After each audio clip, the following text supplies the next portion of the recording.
Caleb Thornton heard the scream before he saw the child. A sound so raw, so desperate, it cut through the howling Wyoming blizzard like a knife through flesh.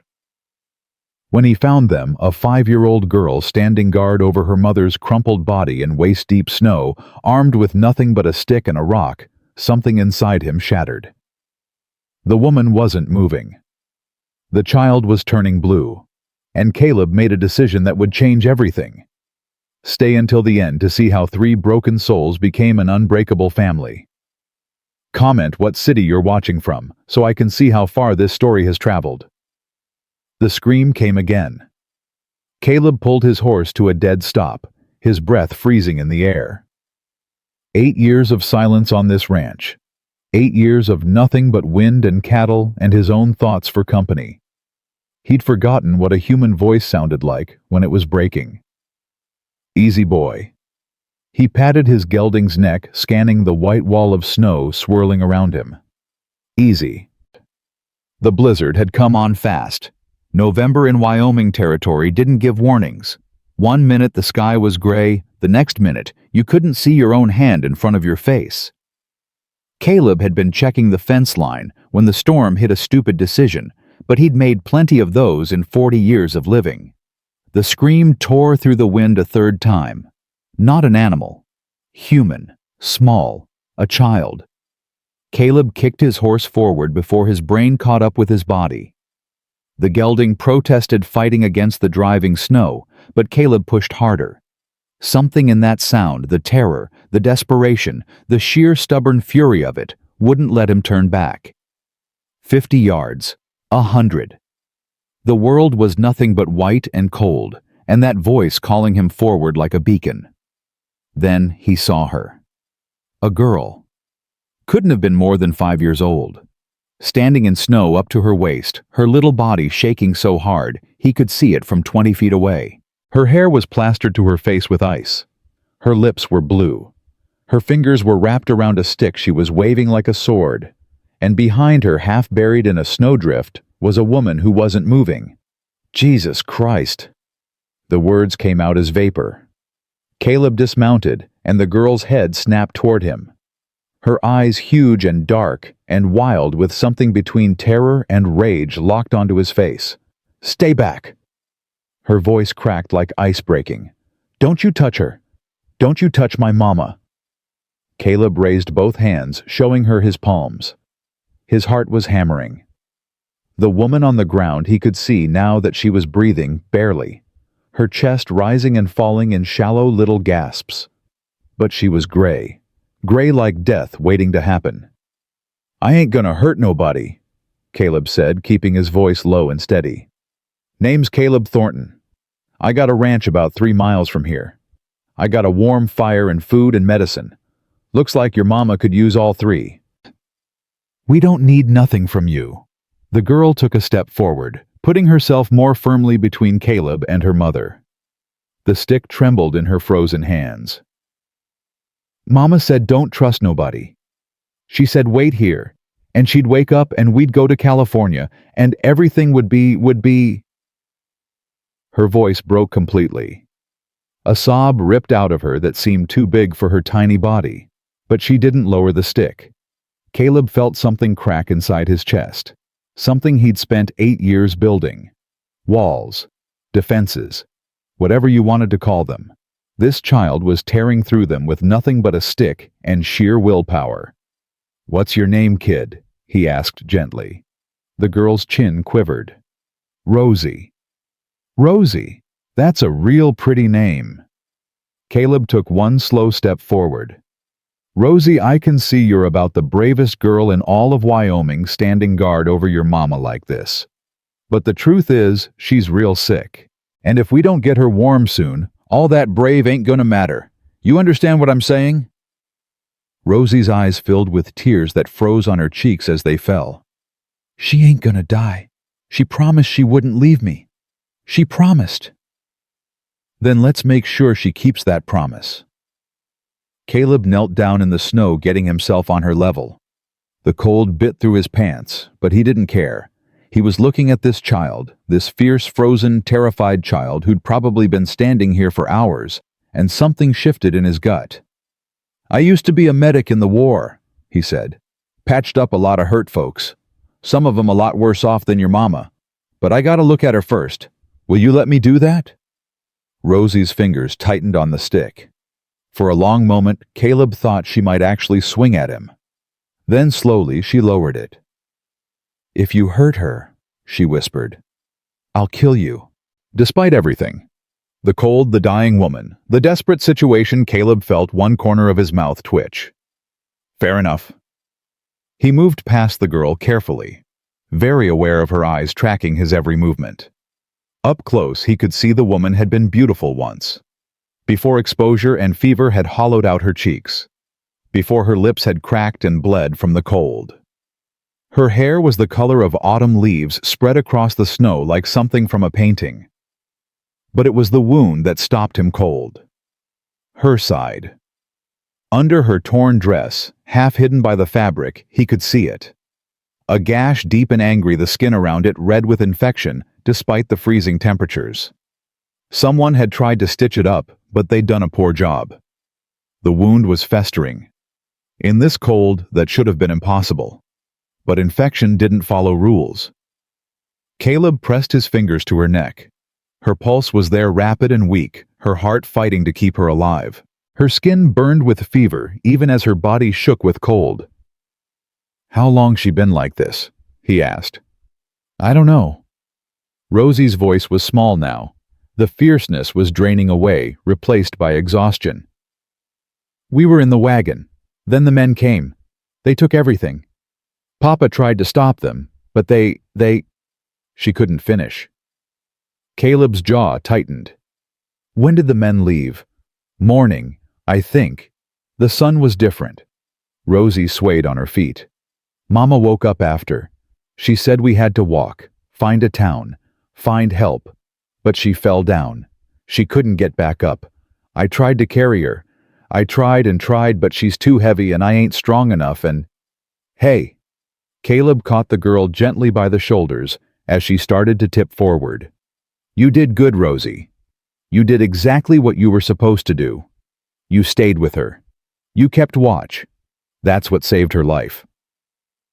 He eased the woman's head up slightly and pulled his canteen from his belt.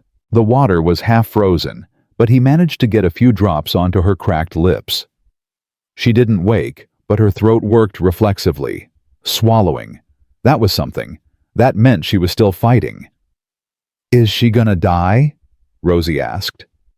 Caleb looked at the child's face, at the hope and terror warring in those huge dark eyes. Kids like this who'd already seen too much of the world's ugliness, they could smell a lie from a mile away. "She might," he said honestly. "That infection's bad. She's lost a lot of blood. But I'll tell you something else.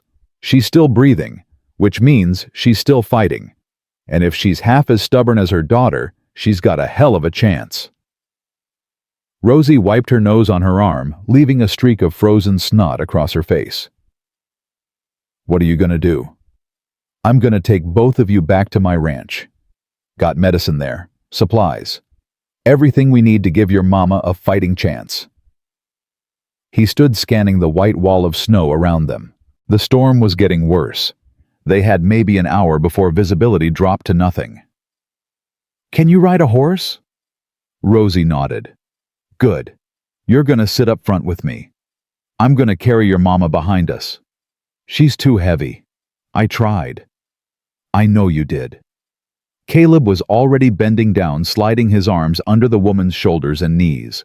She weighed almost nothing, which was terrifying in its own way. "But I'm a lot bigger than you. We'll manage." Getting them onto the horse was a feat of stubbornness and prayer. Caleb lifted Rosie first, then positioned the woman, Rosie's mama, in front of her, propped against his own chest as he mounted behind them both. The gelding snorted and shifted, unhappy with the unusual load. "Hold on to my coat," Caleb told Rosie. "Don't let go no matter what. Understand?" "Yes, sir." "And keep talking to your mama. Let her know you're here.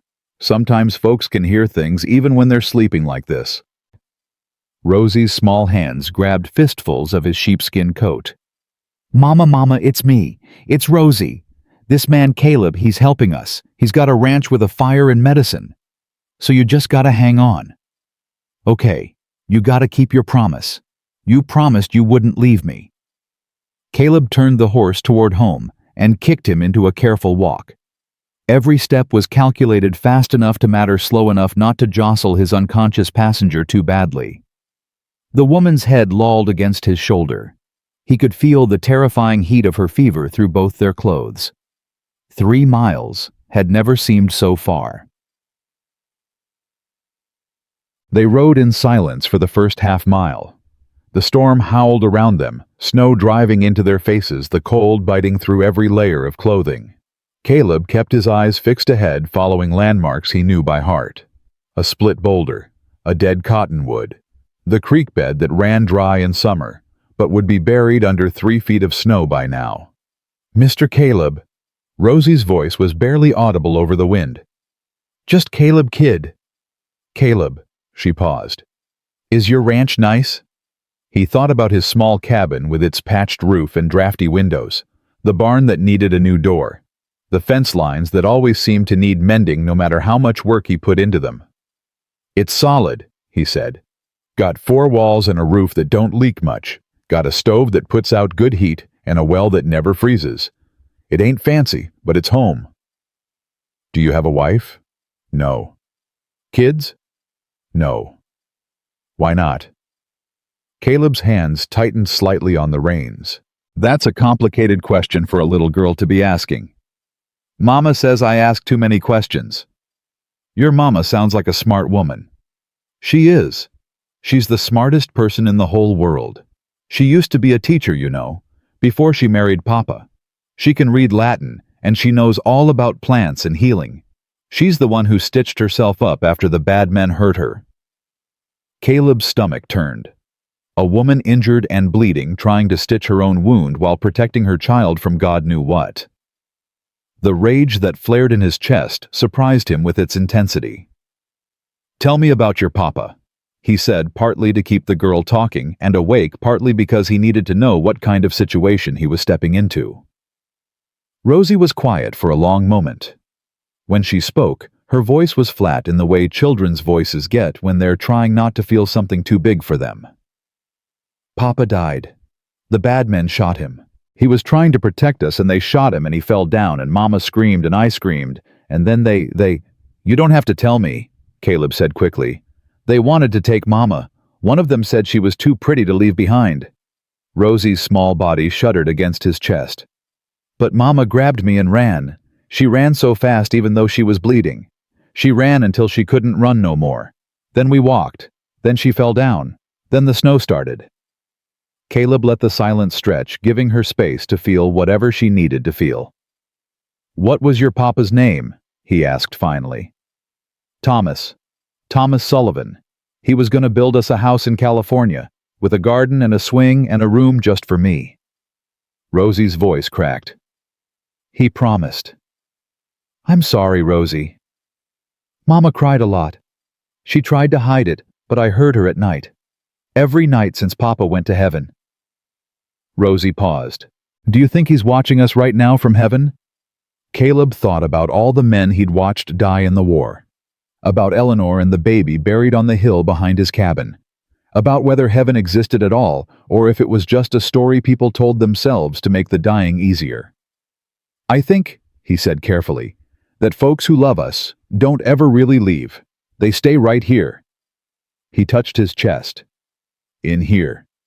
And they watch over us best they can. That's what Mama says too. Then it must be true. The ranch came into view as the last light faded from the sky. A small cluster of buildings huddled against the landscape, almost invisible in the driving snow. But Caleb could make out the shape of his cabin, the barn behind it, the corral where his other horses would be waiting. Home. Almost there, he said mostly to himself. Rosie had gone quiet and still against him, but her grip on his coat hadn't loosened. The kid had backbone. Most children her age would have been hysterical hours ago. He guided the horse to the cabin door and dismounted carefully, easing the woman down with him. She was completely limp now, her breathing shallow and irregular. Not good. Not good at all. Rosie hopped down and pushed that door open for me. The girl slid from the saddle and ran to the door, struggling with the heavy latch until it swung inward. Caleb carried the woman inside and laid her on his bed, the only bed in the cabin. It wasn't much, just a simple frame with a corn husk mattress, but it was clean. "Light the lamp on that table," he told Rosie, already moving to the stove. He needed to get the fire blazing, needed hot water, needed his medical kit from the war. "Then bring it over here so I can see what I'm working with."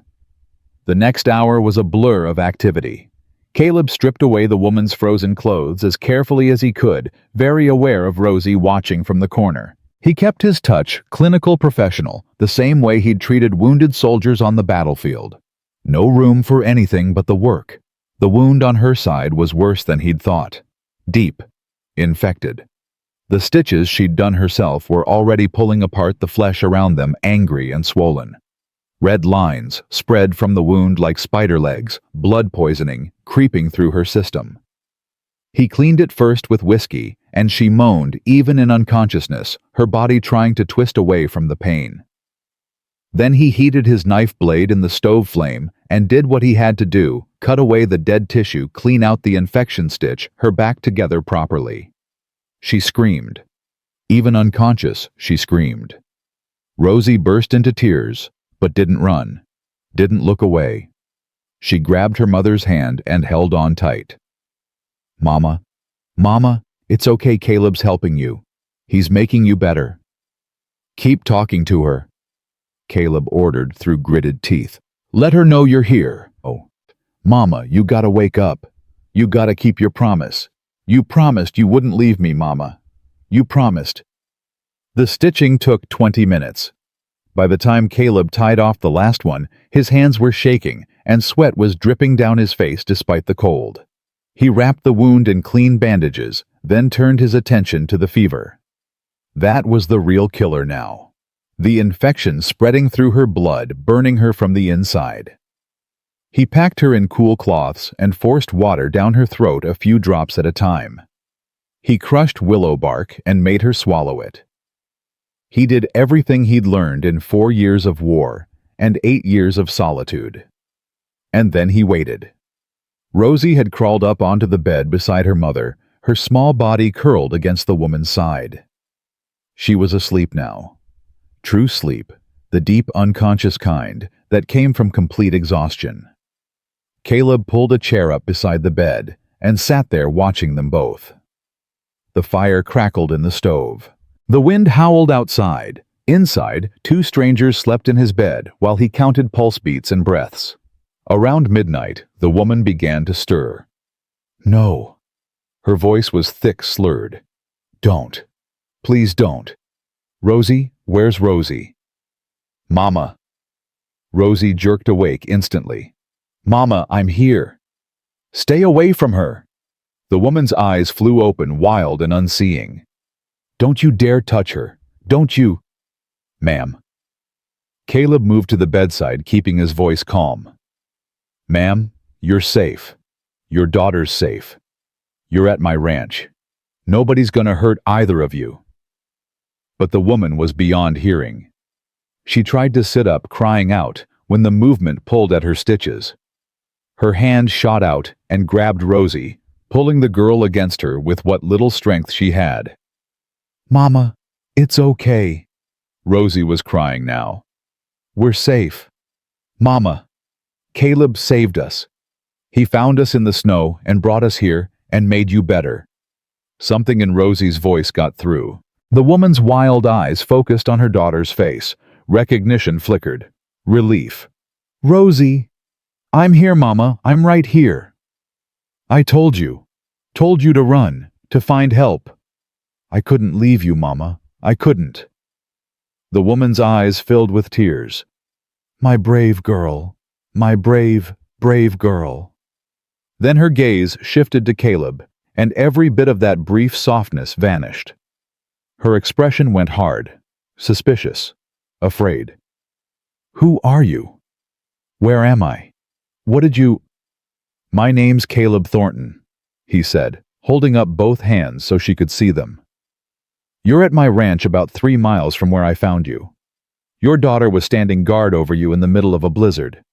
I brought you both here and patched up that wound on your side. That's all, nothing more. The woman's eyes darted around the cabin, taking in the fire, the medical supplies, the clean bandages wrapped around her midsection. Then her gaze dropped to Rosie, who was clean and wearing one of Caleb's old shirts like a nightgown. You changed my daughter's clothes. She was frozen solid. Couldn't leave her in wet things or she'd catch her death. And me, you undressed. Only as much as necessary to treat your wound.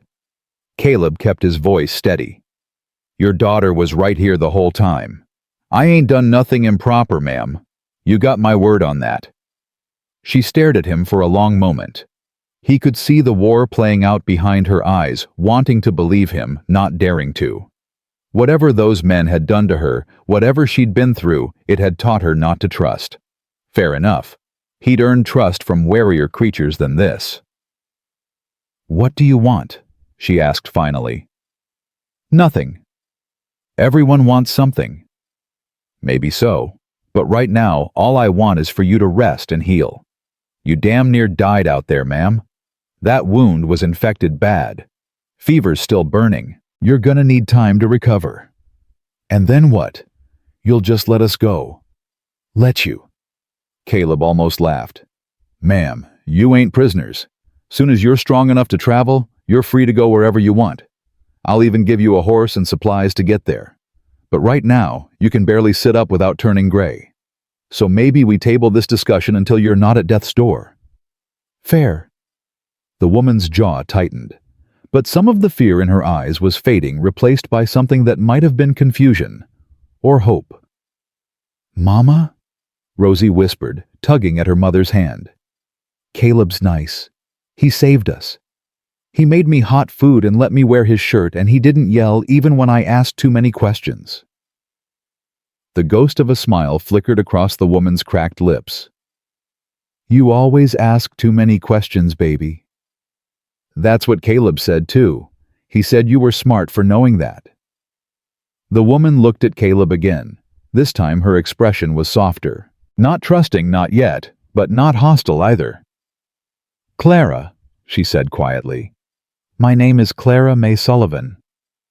Nice to meet you, Ms. Sullivan, though I wish it was under better circumstances. How long was I unconscious? Found you around midday. It's past midnight now. You woke up a few times, but you weren't really there. Fever talking mostly.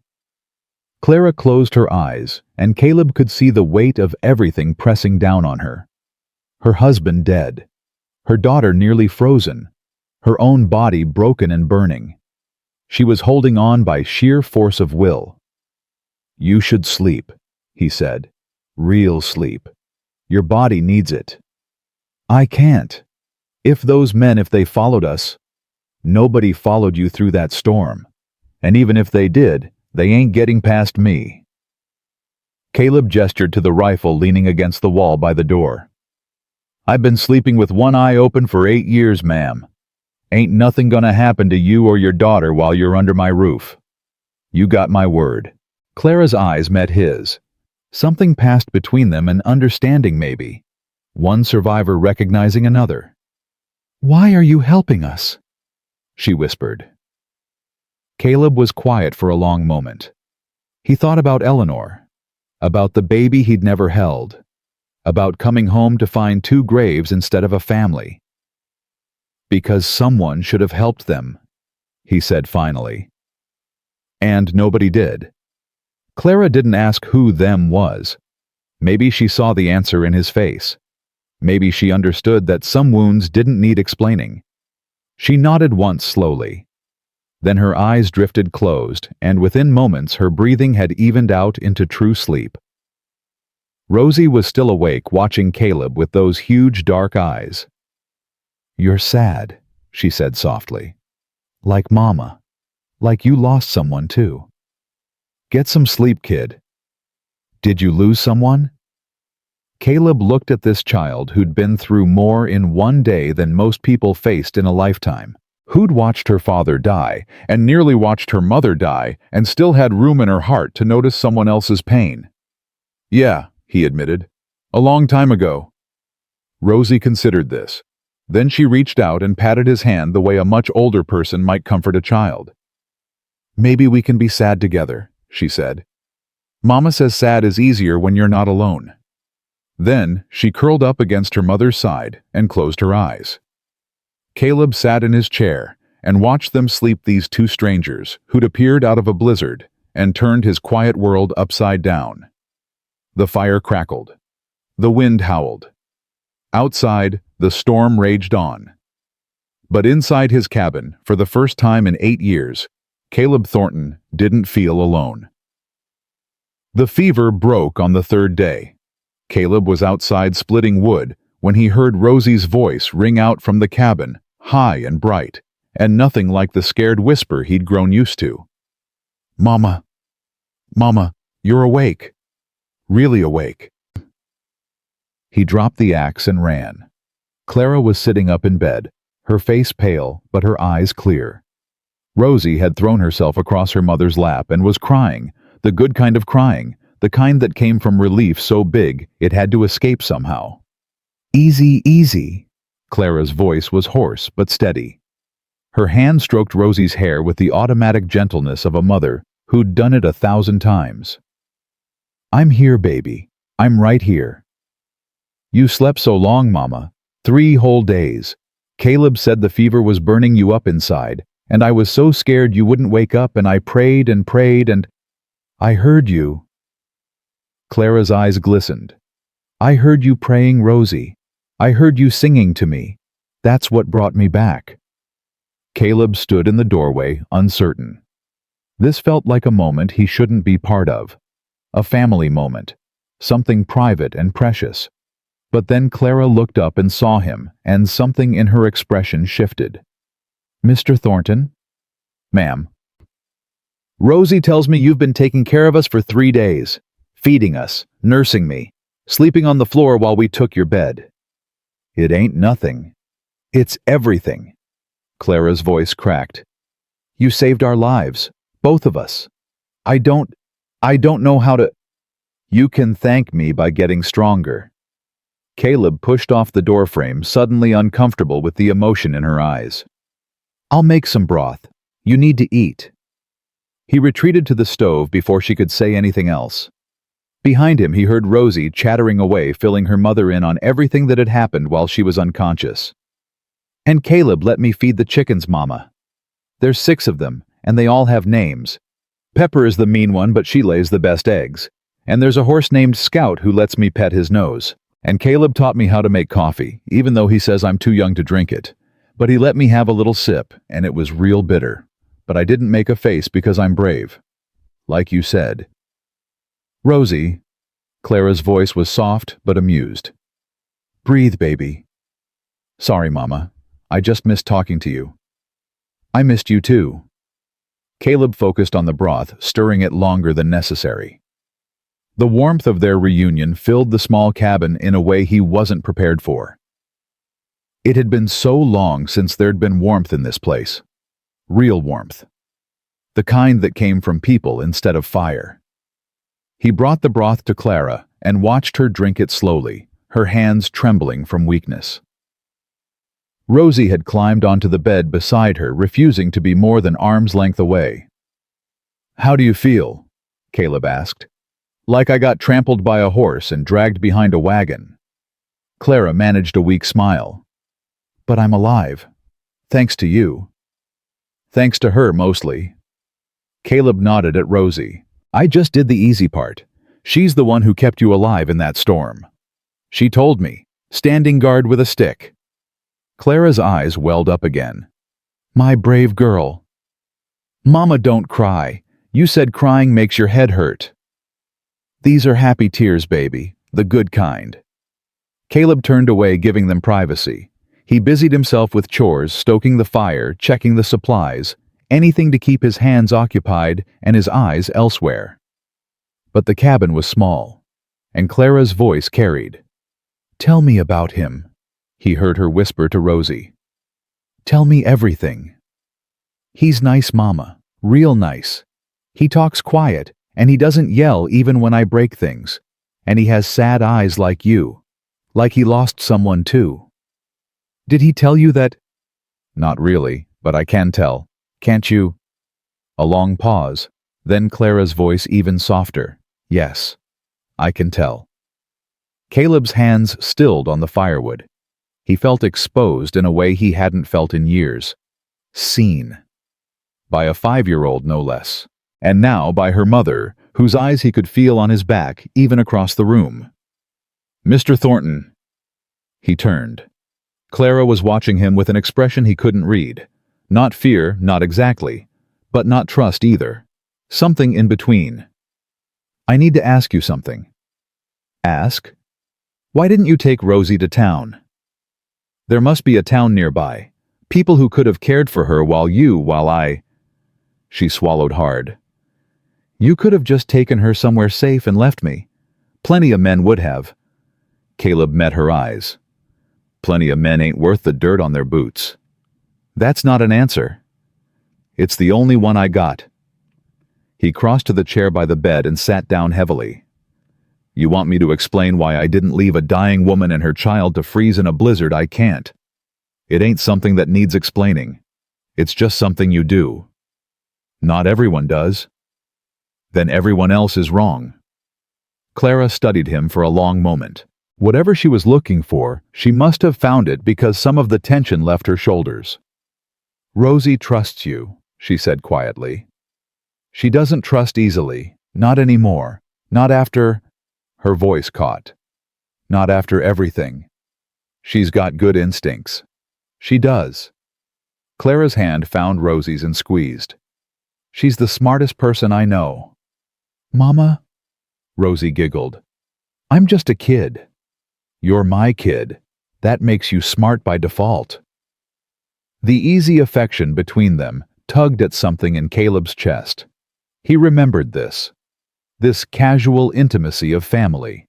The inside jokes and gentle teasing. He'd had it once with Eleanor. Before. He stood abruptly. You should rest. Fever's gone, but you're still weak. I'll be outside if you need anything. Caleb. He paused at the door. Thank you, Clara said. For everything. For being one of the good ones. He didn't know what to say to that, so he just nodded and stepped out into the cold. The days settled into a rhythm. Clara slept a lot at first, her body rebuilding what the fever had burned away. But each day, she was stronger. By the 5th day, she could stand with support. By the 7th, she was taking shuffling steps around the cabin. Rosie appointed herself as her mother's personal nurse, fetching water and adjusting blankets, and generally making herself indispensable. But she also found time to follow Caleb around like a shadow, asking questions about everything. Why do chickens have different colored eggs? What's that plant called? How come Scout likes apples but not carrots? Did you build this cabin yourself? What happened to your wife? That last one stopped him cold. They were in the barn, Rosie helping him fork hay into the horse stalls. She asked it the same way she asked everything else. Casual, curious. No sense that she was stepping into dangerous territory. What makes you think I had a wife? There's a dress in the trunk in the corner. It's real pretty. Blue with little flowers. But you never talk about anyone wearing it. Kids saw everything. Caleb had forgotten that. Her name was Eleanor, he said finally. She died 8 years ago. Like Papa. Different. She got sick. A fever like your mama had. Only the doctor came too late and... He stopped. She passed. Did you have any kids? Almost. The baby. His throat closed up. He'd never talked about this. Not to anyone. The baby didn't make it either. Rosie was quiet for a moment. Then she walked over and leaned against his leg, her small hand patting his knee. I'm sorry, Caleb. That's real sad. It was a long time ago. Mama says time doesn't make sad go away. It just makes it quieter. Like how the snow muffles everything outside. The sad is still there. It's just softer. Caleb looked down at this child who'd lost her father less than 2 weeks ago and was already trying to comfort him. Something cracked in his chest. Your mama's pretty smart. I told you, smartest person in the world. He ruffled her hair and she grinned up at him, and for just a moment, the hole in his chest felt a little smaller. That evening, Clara was sitting up in bed when he came in from chores. She had one of his books open on her lap, a worn copy of poetry he'd bought years ago and never read. You like Whitman? She asked, surprised. Eleanor liked Whitman. I just kept the book. Ah, Clara closed it gently. She had good taste. In books, maybe. In husbands, I ain't so sure. The words came out before he could stop them. Clara's expression flickered surprise, then something softer. Rosie told me about your wife, about the baby. She set the book aside. I'm sorry. I know that word doesn't help much, but it helps more than silence. Clara nodded slowly. After Thomas died, people didn't know what to say, so they said nothing. Crossed the street to avoid me. Like grief was something catching. That why you were heading to California to get away from it? Partly. Partly because there was nothing left for us in Ohio. Thomas had debts. I didn't know how bad until after. She twisted her hands in her lap. His father, Thomas's father, is a wealthy man. Railroads. He disowned Thomas when we married. Said I wasn't good enough for the Sullivan name. That's hogwash. Maybe. But rich men don't need good reasons. They just need money and lawyers. Clara's voice hardened. After Thomas died, I wrote to him. Percival Sullivan. Asked if he might help his granddaughter at least, even if he wanted nothing to do with me. What did he say? Nothing. No response at all. So I sold everything. Bought a wagon. Started west. She laughed bitterly. Look how that turned out. Caleb was quiet for a moment. You got family in California. Someone who's expecting you. My sister, Catherine. She's a widow too. 4 children of her own. Clara shrugged. It won't be easy, 2 widows and 5 children under one roof, but it's somewhere. It's a start.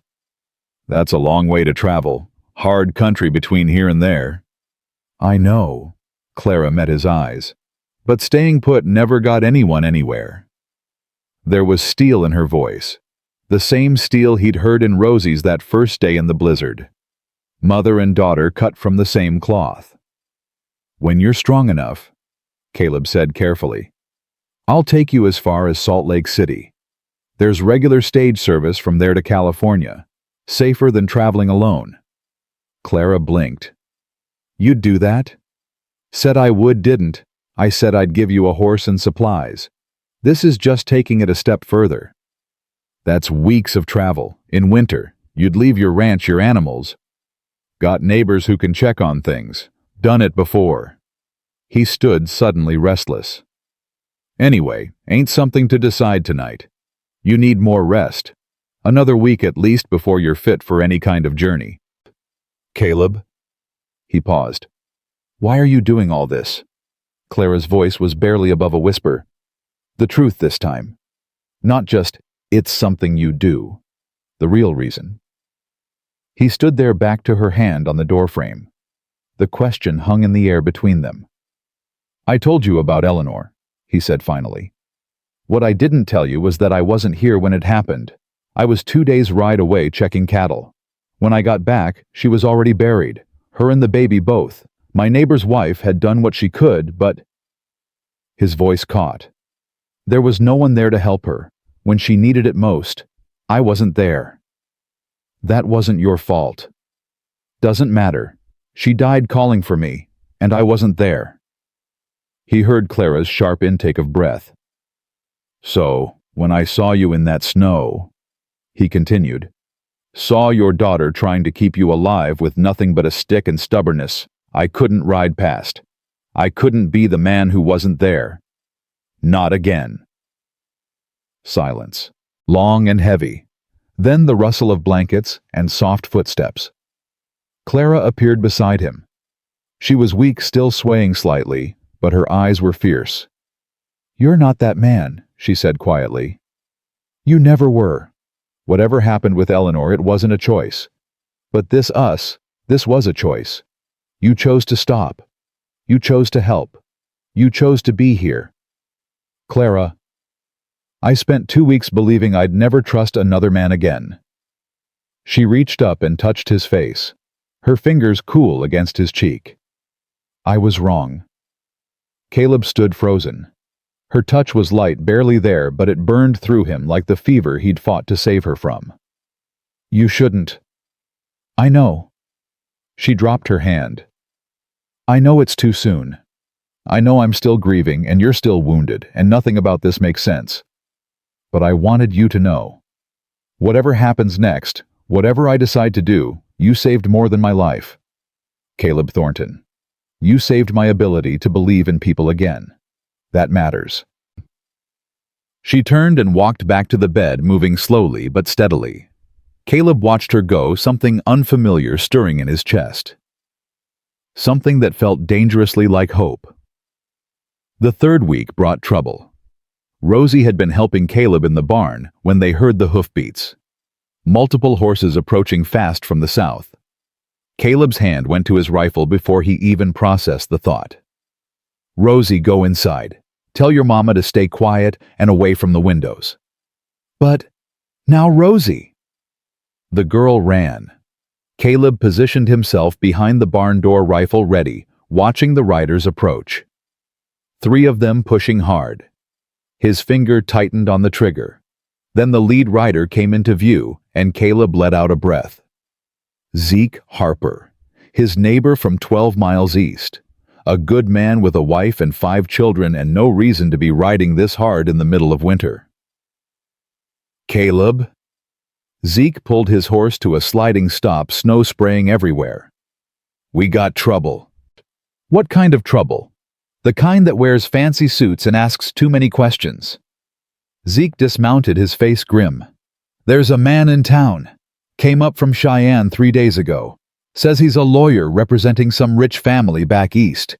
He's asking about a woman and a child, a widow, and her daughter traveling alone." Caleb's blood went cold. "What's he saying about them?" "Says the child is heir to a fortune. Says the mother kidnapped her. Says there's a court order giving him custody until the estate matters get settled." Zeke spat in the snow. "Whole town's talking about it. He's put up notices everywhere. Even offered a reward for information. The mother didn't kidnap anyone. That's her own daughter." "I figured, but this lawyer Ashworth, his name is, he's got papers and money and a real convincing story." Zeke's eyes were troubled. "Martha heard some of the women talking. Someone mentioned seeing fresh tracks heading toward your place during that big storm." "Who? Don't know. But Ashworth was asking about you specifically this morning. Asking if you lived alone. Asking if you'd had any visitors lately." Caleb's grip tightened on the rifle. Behind him, he heard the cabin door open. "Caleb." Clara's voice sharp with worry. "What's happening?" "Go back inside." But she was already walking toward them, Rosie's hand in hers. Her face went white when she saw the riders. "They found us." "Who found you?" Zeke asked. Clara didn't answer. Her eyes were fixed on Caleb, wide with fear he hadn't seen since that first night in the cabin. "Thomas's family," she said. "They found us." Zeke looked between them, then at Rosie, understanding dawning on his face. "This is the widow, the one the lawyer's looking for." "Zeke." "I ain't saying anything." Zeke held up his hands. "You know me better than that, Caleb. I just came to warn you. But you need to know what you're dealing with. This Ashworth fellow, he ain't leaving until he gets what he came for. And if someone in town points him this direction..." "How long?" "A day, maybe 2. Depends on how fast the gossip travels." Clara made a sound in her throat, something between a gasp and a sob. Rosie pressed closer to her side. "Mama, are the bad men coming back?" "No, baby. Different men." Clara's voice was barely steady. "But maybe just as bad." We can run, Caleb said. Pack up tonight, head north. I know trails nobody else uses. We could— Run where? Clara's voice cracked. They found me here, Caleb, in the middle of nowhere, Wyoming. If I run, they'll just keep following. They'll chase us to California. They'll chase us anywhere. Then we don't run. We fight. Fight how they have money. They have lawyers. They have the law on their side. Tears were streaming down Clara's face now. They're going to take my daughter. They're going to take Rosie, and there's nothing I can do to stop them. Mama, no. Rosie wrapped her arms around Clara's waist. I won't go, I won't. I'll run away and come back to you, I promise. Rosie, baby. No, you can't make me. I'll— Caleb stepped forward and dropped to one knee in front of the sobbing child. Hey, look at me. Rosie's tear-streaked face turned toward him. Nobody's taking you anywhere, he said firmly. Not while I'm breathing, you hear me? But the bad men— ain't no bad men gonna get past me. I made you a promise, remember? Said I'd keep you and your mama safe, and I don't break my promises. He looked up at Clara, whose expression was torn between hope and despair. There's a judge in Lander, he said. Henry Whitfield. I know him. He's honest, fair. If we go to him first, tell him the truth before this Ashworth fellow can poison the well, we got a chance. And if he sides with them, then we run. But we don't go down without a fight. Caleb stood. Zeke, I need you to do something for me. Name it. Go back to town. Find out everything you can about this lawyer. Where he's staying, who he's talking to, what his next move is. But be careful. Don't let him know you're connected to me. Zeke nodded. I'll send word as soon as I know something. He swung back onto his horse. And Caleb, whatever you're planning, do it fast. Time ain't on your side. He rode away, the other two men following. Caleb watched them disappear into the white landscape, his mind already racing through possibilities. Caleb. Clara's voice was small, broken. I can't lose her. She's all I have left. She's everything. You ain't gonna lose her. You can't know that. He turned to face her. The woman who'd appeared in his life out of a blizzard. Who'd challenged every wall he'd built around himself. Who'd made him feel things he'd sworn never to feel again. I know this, he said. I know I've spent 8 years being alone, being safe, being dead inside, and then you and Rosie showed up and something changed. Something woke up. He took a step toward her. I ain't going back to sleep, Clara. Not for lawyers, not for rich men, not for anything. Why? The word was barely a whisper. Why do you care so much? Caleb stood there in the cold, looking at this woman who'd been through hell and was still standing. Who'd protected her daughter against impossible odds. Who'd somehow found a way past every defense he had. Because you're worth fighting for, he said. Both of you. Clara's eyes filled with fresh tears, but these weren't tears of fear. What do we do now? She asked. Caleb looked at Rosie, who was watching him with those huge, trusting eyes. Then back at Clara. Now we make a plan, and tomorrow we go to war. That night, after Rosie had fallen asleep, Clara and Caleb sat at the table in the lamplight, talking in low voices, planning, strategizing. Tell me everything about Thomas's family, Caleb said. Everything you know. Clara's face was pale but determined. Percival Sullivan is Thomas's father. Railroad money, one of the biggest fortunes in Boston. He had 2 sons. Thomas was the younger one. The older one, William, died in the war. No children. So Thomas became the heir. Until he married me. Clara's voice was bitter. Percival gave him a choice, me or the money. Thomas chose me. He was a good man.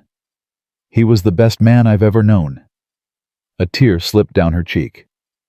We had nothing, less than nothing most years. But we were happy. We had Rosie. We had each other. What happened when he died? Percival still didn't contact us. Nothing. Not a word of condolence, not an offer of help. I assumed he'd written us off completely. Clara's hands clenched on the table. But now I understand. He wasn't ignoring us. He was making plans. Plans to take Rosie. She's his only living grandchild. His only heir. William's dead. Thomas is dead. If Percival dies without an heir, everything goes to Rosie. Exactly. And if he controls Rosie, he controls the inheritance. Clara's voice shook with fury.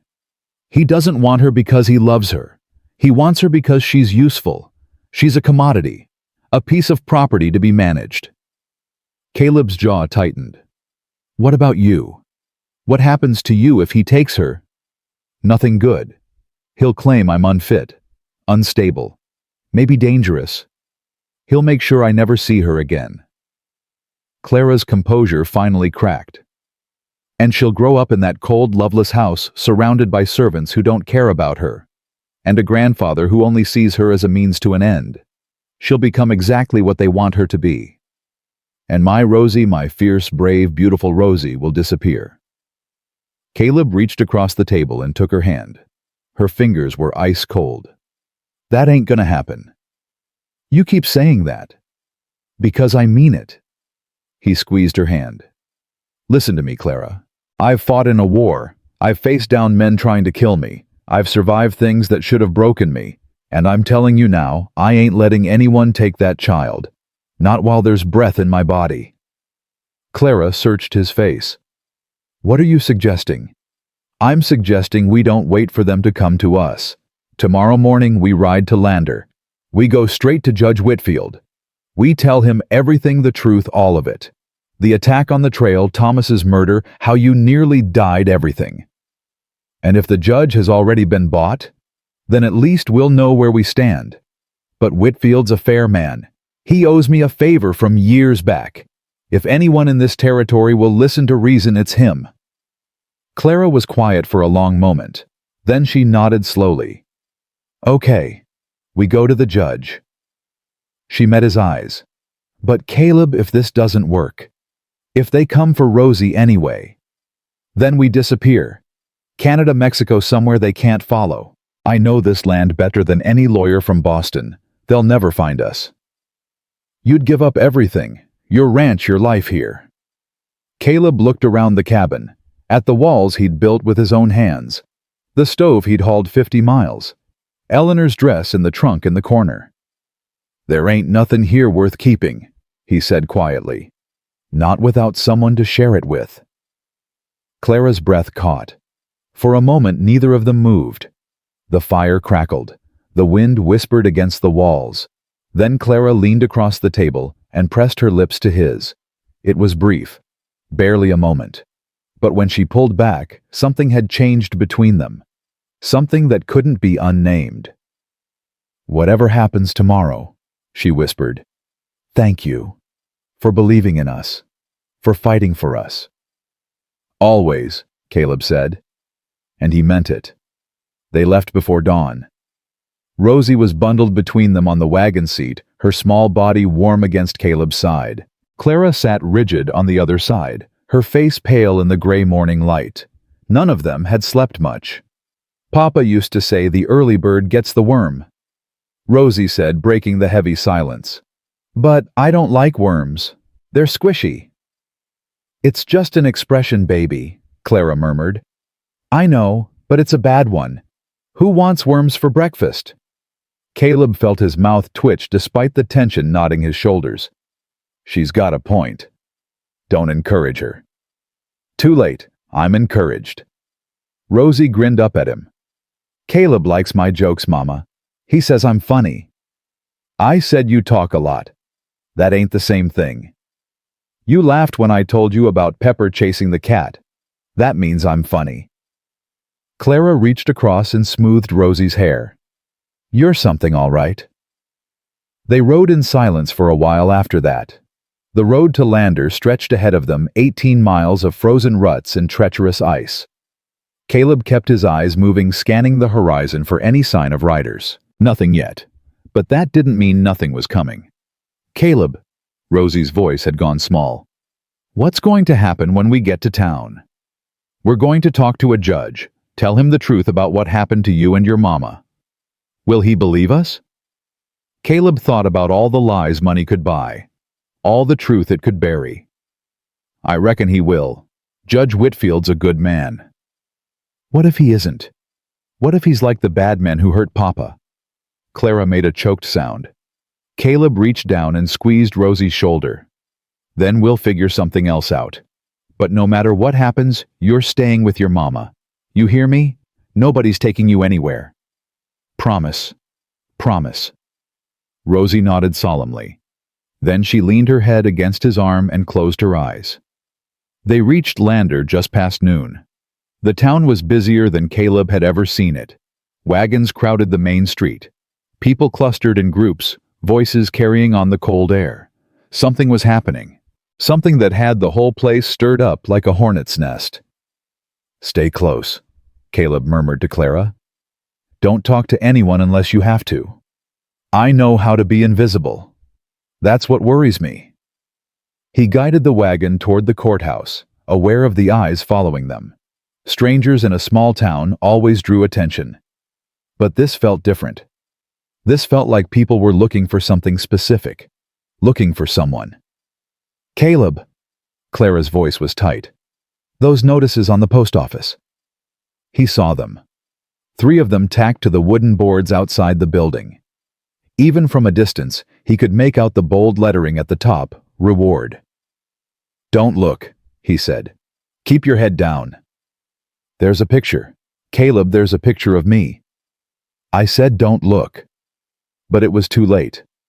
Clara had gone white as snow, her hands trembling in her lap. Rosie stirred against Caleb's side. "Mama, what's wrong?" "Nothing, baby. Just tired." "You don't look tired. You look scared." "Rosie! It's the bad men, isn't it? The ones looking for us." Clara couldn't answer. Caleb pulled the wagon to a stop behind the courthouse out of sight of the main street. "Listen to me," he said, his voice low and urgent. "Both of you. Whatever happens in there, you let me do the talking. Clara, if the judge asks you questions, answer short and honest. Don't elaborate. Don't defend yourself more than you need to. And if he's already been bought, then we walk out and we don't look back." Clara nodded, her jaw tight. Rosie grabbed Caleb's hand. "I'm scared." "I know, kid. It's okay to be scared. Being brave don't mean you ain't afraid. It means you're afraid and you do it anyway." "Like Mama in the desert." "Exactly like that." They climbed down from the wagon. Caleb helped Clara first, then swung Rosie down and set her on her feet. She immediately grabbed both their hands, forming a chain that couldn't be broken. "Together," she said firmly. "Together," Caleb agreed. They walked around to the front of the courthouse. The building loomed above them, 2 stories of whitewashed adobe. Caleb had been here before years ago, testifying in a land dispute. The memory felt like it belonged to a different man. He pushed open the heavy door and stepped inside. The lobby was empty except for a clerk dozing at a desk. But the moment they entered, a voice rang out from the staircase. "Mrs. Sullivan, at last." Caleb's hand went to his rifle. The man descending the stairs was tall and lean, silver-haired, dressed in a suit that cost more than most people in Lander made in a year. His face was carved from marble, all sharp angles and no warmth. Victor Ashworth. Had to be. "I've been searching for you." Ashworth continued, his voice smooth as oil.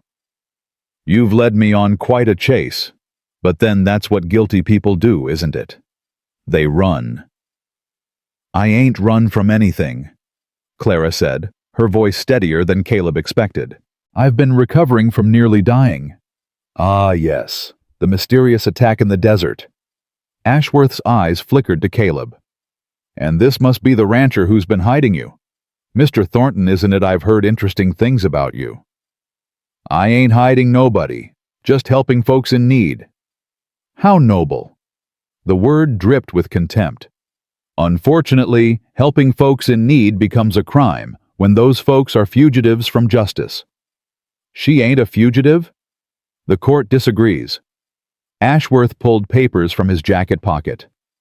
I have here a custody order signed by Judge Whitfield this very morning.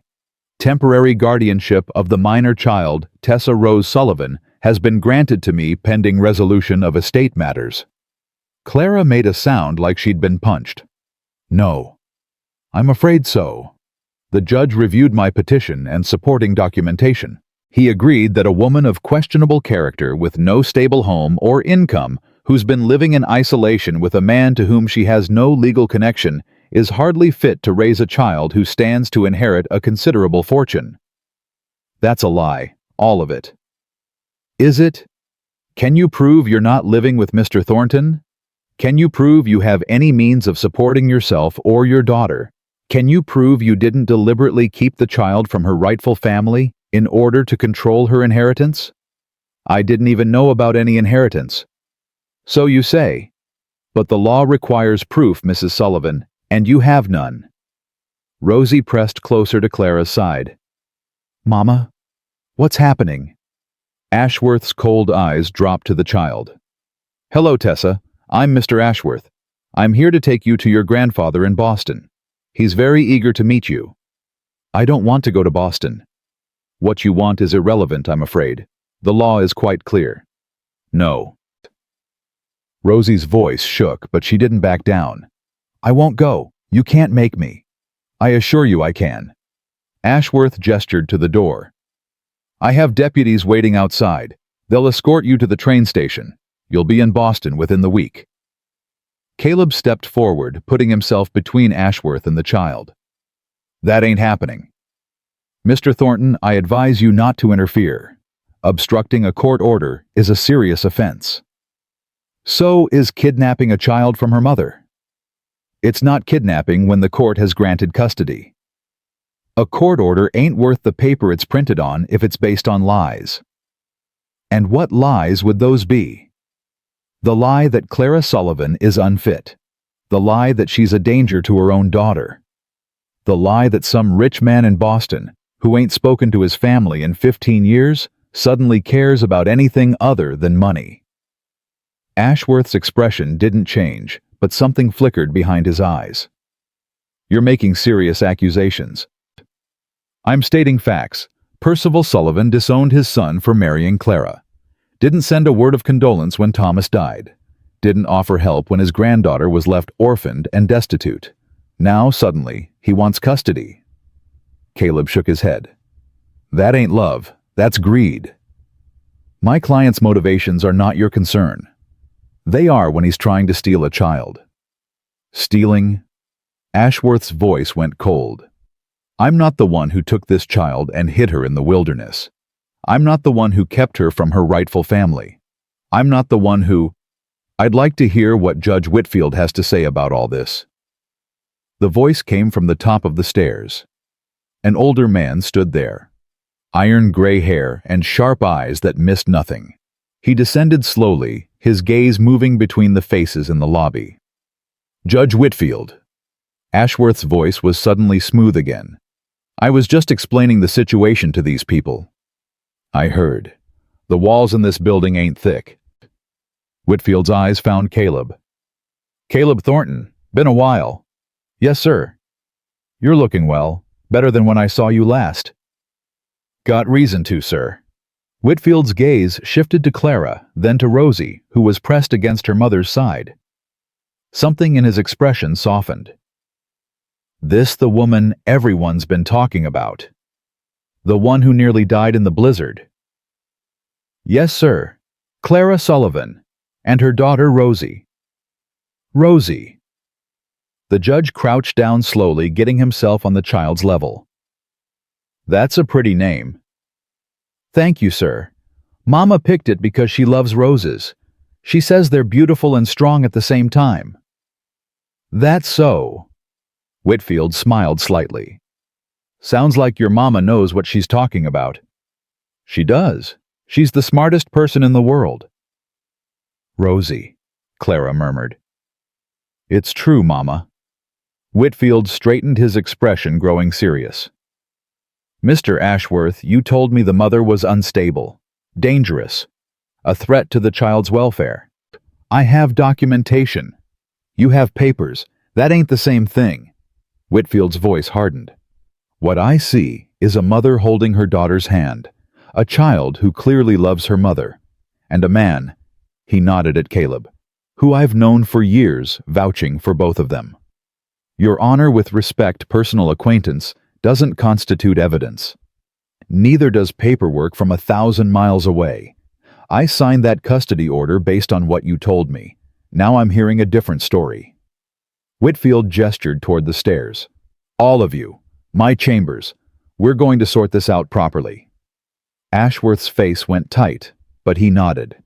Of course, Your Honor. They followed the judge up the stairs. Caleb kept himself between Ashworth and Clara, very aware of the tension radiating from the lawyer. Men like that didn't like being challenged. They liked control. They liked winning.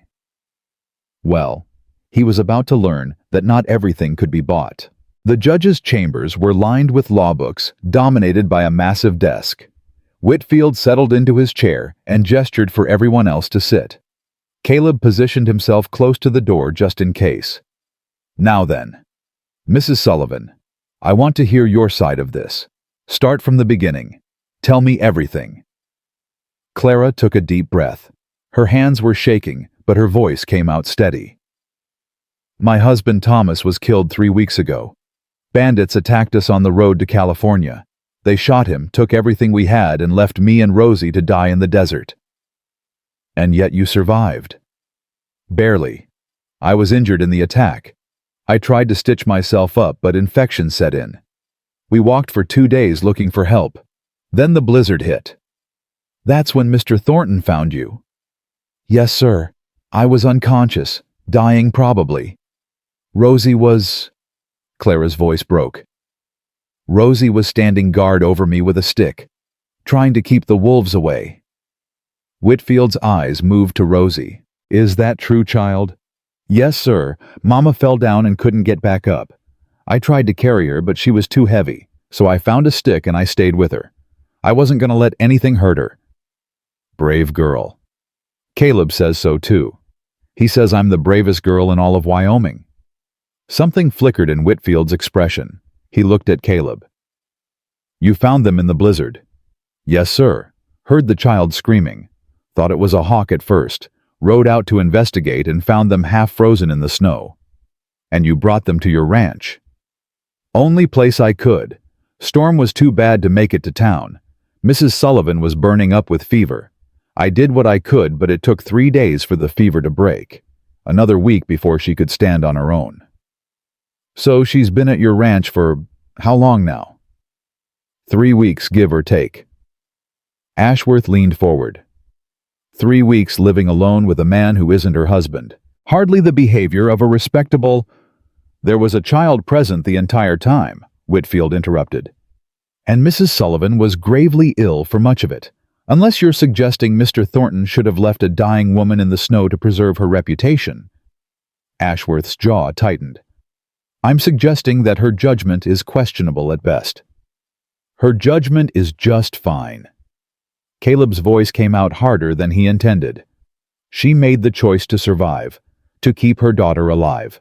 Everything else she did because she had no other option. And what's your stake in this? Mr. Thornton, why are you so invested in this woman's welfare? The question hung in the air. Caleb felt Clara's eyes on him. Rosie's. The judge's. Because someone should be, he said finally. Because she's been through hell and back, and she don't deserve to have her daughter stolen by some rich man who never cared about her until she became useful. Ashworth's face reddened. I resent that characterization. Resent it all you want. Don't make it less true. Whitfield held up a hand. Enough, both of you. He turned to Ashworth. Mr. Ashworth, I've read your petition. I've seen your documentation. I understand your client's position, but I'm troubled by what I'm hearing today. Your Honor, I signed that custody order based on your representation that Mrs. Sullivan was unstable and the child was in danger. What I see before me is a mother who's clearly devoted to her daughter and a child who's clearly thriving. That don't match up with what you told me. The child is heir to a fortune. She deserves to be raised in circumstances befitting her station. Her station. Whitfield's voice went cold. She's 5 years old. Her station is wherever her mother is. Her grandfather. Her grandfather disowned her father, ignored her for her entire life. Now suddenly, he wants custody. Whitfield shook his head. Forgive me if I'm skeptical of his intentions. Ashworth's composure finally cracked. Your Honor, this is highly irregular. The court order has been signed. The law is clear. I have the right to take that child. You have the right to petition the court, which you've done. And the court has the right to reconsider its decision based on new evidence, which I'm doing. Whitfield reached for the custody order on his desk. He looked at it for a long moment. Then, in a deliberate motion, he tore it in half. No. Ashworth surged to his feet. You can't do that. Just did. Whitfield's voice was calm. I'm vacating the custody order pending a full investigation. Mrs. Sullivan retains custody of her daughter. Clara let out a sob. Rosie threw her arms around her mother. This isn't over. Ashworth's face was twisted with fury. I'll appeal. I'll take this to the territorial court. The Sullivan family has resources you can't imagine. Then use them. But right now in my courtroom in my jurisdiction, that child stays with her mother. Whitfield stood. Get out of my chambers, Mr. Ashworth, before I hold you in contempt. For a long moment, Ashworth didn't move. His eyes were fixed on Rosie with an intensity that made Caleb's blood run cold. Then he gathered his papers and stalked toward the door. He paused at the threshold. You've won nothing here, he said to Clara. This is a temporary setback. The Sullivan family will have their granddaughter, one way or another. He was gone before anyone could respond. The silence that followed was deafening. Clara was shaking, tears streaming down her face. Rosie was crying too, her small arms wrapped around her mother's neck. Caleb let out a breath he didn't know he'd been holding. Thank you, Clara whispered. Your Honor, thank you. Don't thank me yet. Whitfield's expression was troubled. He wasn't bluffing. The Sullivan family has money and influence. They'll appeal. They'll keep coming. So what do we do? Whitfield was quiet for a moment. Then he looked at Caleb. You planning to marry this woman, Thornton? The question hit like a thunderbolt. Caleb's mouth opened, but no words came out. I ain't asking to be nosy, Whitfield continued. I'm asking because if you're planning to make this family legal adoption marriage, the whole thing, it would significantly strengthen Mrs. Sullivan's position.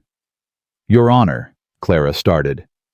A married woman with a stable home and a husband who can provide for her is a much harder target than a widow living in isolation. And if that husband legally adopted the child, the Sullivan family's claim would be substantially weakened. Clara was staring at the judge with wide eyes. Caleb felt frozen in place. I ain't suggesting you do anything you don't want to do, Whitfield said. But if you're already headed in that direction, doing it now, rather than later, might save you a whole lot of trouble.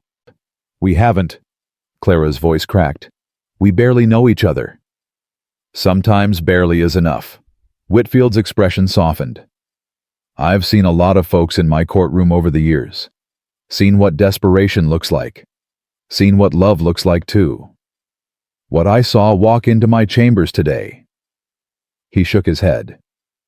That wasn't desperation. That was something else entirely. Nobody spoke. The fire crackled in the small stove. Then Rosie's voice, small but clear. Mama, are you going to marry Caleb? Clara made a choked sound. Rosie, this isn't... We haven't... But he loves us, I can tell. And you love him too. You look at him like you used to look at Papa. Baby. And if you got married, he'd be my Papa for real. And then nobody could take me away. That's what the judge said, right? Caleb looked at Clara. Her eyes were full of tears, but something else was there too. Something that looked like hope. "Clara," he heard himself say. "Marry me." The words came out before he could stop them, before he could think about whether it was too soon, too crazy, too much. Clara stared at him. "Caleb, I know it's fast. I know we barely know each other. I know this ain't how it's supposed to happen." He took a step toward her. "But I also know I ain't felt alive in 8 years. Not until you and Rosie showed up. I know I'd fight the whole world to keep you safe. And I know I don't want to go back to being alone. You're asking me to marry you so I can keep my daughter. No, I'm asking you to marry me because I love you. The rest is just a bonus." Clara's breath caught. "You love me. I love you, Clara May Sullivan. I love your stubbornness and your strength and the way you look at your daughter like she's the whole world. I love that you survived things that would have broken most people. And I love that despite everything you still have room in your heart to trust again." Tears were streaming down Clara's face now. "Caleb, say yes, Mama." Rosie was bouncing on her toes. "Say yes. Baby, this is a big decision. You love him, I know you do, and he loves us. What else matters?" Clara looked at her daughter, then at Caleb, then at Judge Whitfield, who was watching with an expression that might have been a smile. "Yes," she whispered. "Yes." Caleb's heart was pounding. "Yes, I'll marry you." Rosie let out a whoop of joy that echoed through the chambers. She threw herself at Caleb, and he caught her, lifting her high. "You're going to be my papa for real." "For real," Caleb managed. "Forever." He looked at Clara over Rosie's head. She was crying, but she was smiling too. The biggest, brightest smile he'd ever seen. "Well then," Whitfield said, "I reckon we've got a wedding to perform." Now, Clara's eyes went wide. "Here? Unless you'd rather wait for Mr. Ashworth to file his appeal." Clara looked at Caleb. He saw the question in her eyes, the uncertainty, the hope. "Now," he said firmly. "Right now." Whitfield nodded. "Mrs. Henderson," he called. "Fetch Pastor Williams and his wife. Tell them we've got a wedding that needs performing." The next 20 minutes were a blur. Pastor Williams arrived breathless and confused but willing. His wife served as witness. Judge Whitfield provided the legal framework. And just like that, in a small courthouse in Wyoming Territory, Caleb Thornton and Clara May Sullivan became husband and wife. "You may kiss your bride," Pastor Williams said.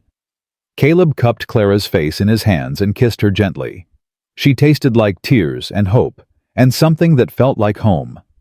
When they pulled apart, Rosie was bouncing between them. "Now the adoption," she demanded. "Make it official." Whitfield had already pulled out the paperwork.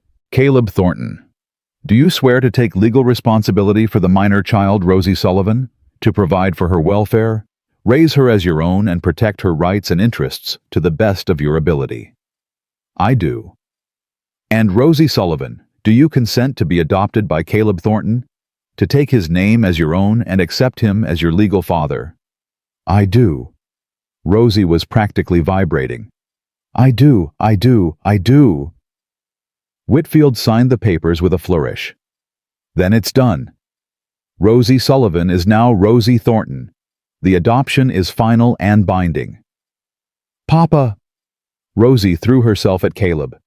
"You're my papa now, for real and forever." Caleb held her tight, his eyes stinging. "For real and forever, kid." Clara wrapped her arms around both of them, and for a moment, everything else fell away. The danger, the uncertainty, the threat still looming on the horizon. For this one perfect moment, they were just a family. "One more thing," Whitfield said quietly, pulling Caleb aside while Clara and Rosie embraced. "Ashworth wasn't bluffing. The Sullivan family will appeal. They'll try every legal avenue they can." "Let them try." "I'm serious, Thornton. These aren't people who lose gracefully. They'll come at you with everything they have. Then I'll fight them with everything I have. Whitfield studied his face for a long moment. Then he nodded slowly. I believe you will. And for what it's worth. His expression softened. I'm glad to see you living again. Eleanor would have wanted that. The mention of his first wife should have hurt, should have filled him with guilt. Instead, Caleb felt only peace. She would have loved them, he said quietly. Clara and Rosie. She would have loved them. I reckon she would. Whitfield clapped him on the shoulder. Now get your family home, Thornton. The storm's passed. Time to start rebuilding.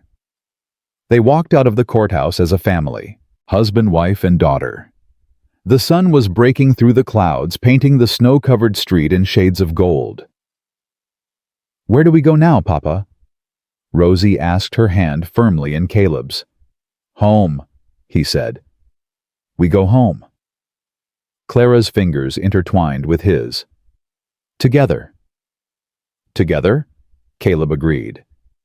And somewhere in Boston, Victor Ashworth was already planning his next move. The ride home felt different. Rosie sat between them on the wagon seat, chattering about everything and nothing. What she'd have for dinner. What she'd name the new calf in the barn. How she wanted to paint her bedroom yellow like sunshine. Papa, can we get a dog? A real big one that can protect us from wolves? We'll see. That means yes, right? Mama always says we'll see when she means yes. Clara laughed. The sound was lighter than Caleb had ever heard it, like something had finally loosened in her chest. It means we'll see, Clara said, which sometimes means yes and sometimes means no. But this time it means yes. Rosie looked up at Caleb with those huge dark eyes. Right, Papa? You're gonna be trouble, ain't you? Mama says I'm a blessing. Your mama's got a generous definition of blessing. Clara swatted his arm. Don't encourage her. Too late, she's already encouraged. They were still laughing when they crested the rise that brought the ranch into view. Caleb pulled the horses to a stop, something cold settling in his gut. There were riders in his yard. 3 of them. And they weren't neighbors. Clara, take Rosie and get behind the wagon. Caleb, now. His voice left no room for argument. Clara grabbed Rosie and scrambled down, pulling the child behind the wagon bed. Caleb reached for his rifle. The riders turned as he approached. 2 of them were strangers, hired guns from the look of them. Hard-faced men with pistols on their hips and nothing in their eyes. The third was Victor Ashworth. Mr. Thornton. Ashworth's voice was smooth as ever. We need to talk. Thought the judge made things clear. You got no business here. The judge made a temporary ruling, one that will be overturned within the week. I've already filed the appeal. Then file your appeal, but get off my land. I'm afraid I can't do that. Ashworth dismounted slowly. You see, I've received new information. Information that changes everything. Caleb's finger tightened on the trigger. What information? Ashworth reached into his coat. The hired gun's hands went to their weapons. Caleb's rifle came up. Easy. Ashworth raised one hand, while the other slowly withdrew a folded paper. Just documents. Nothing dangerous. He unfolded the paper with deliberate care. This is a copy of Thomas Sullivan's will, executed 3 months before his death. Thomas didn't have a will. Clara would have known. Would she? Perhaps Thomas didn't tell her everything? Ashworth's smile was ice cold. According to this document, Thomas Sullivan left his entire estate such as it was in trust for his daughter, with one important provision. What provision? In the event of his death, guardianship of the child was to pass to his father, Percival Sullivan, not his wife. The words hit Caleb like a physical blow. Behind him, he heard Clara's sharp intake of breath. That's a lie, she said, stepping out from behind the wagon. Thomas would never, he hated his father. He wouldn't have. I have the document right here, Mrs. Sullivan. Notarized and witnessed. Perfectly legal. Ashworth held it up. Thomas knew his father's resources could provide for Rosie in ways he never could. He wanted what was best for his daughter.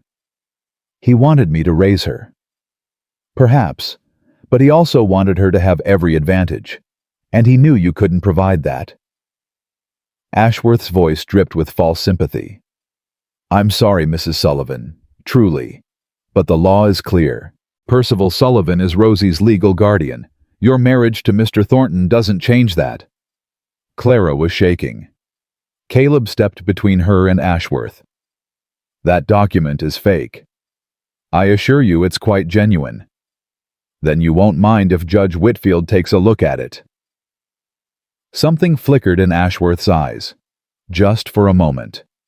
Then the smooth mask was back. Of course not. I'll be presenting it to the territorial court tomorrow, along with my appeal. He tucked the paper back into his coat. But I thought you should know what you're up against. This isn't a battle you can win, Mr. Thornton, not against the Sullivan family. We'll see about that. Yes, we will. Ashworth mounted his horse. You have until the end of the week to surrender the child voluntarily.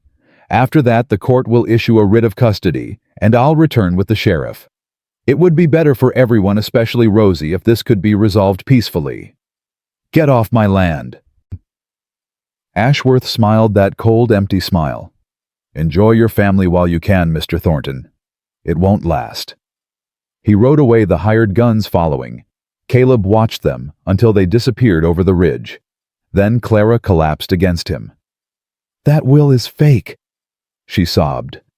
Thomas would never. He loved me. He trusted me. He wouldn't have given Rosie to his father. I know. But they have documents. They have lawyers. They have lies. That's all. How do you know? Caleb pulled back and looked into her eyes. Because I know you. And I know what kind of man would marry you. Thomas Sullivan trusted you with his daughter. That's all I need to know. But the court will see through it. We'll get our own lawyer. We'll fight this. With what money? We have nothing, Caleb, nothing. We have the truth, and we have each other. Clara's face crumpled. I can't lose her.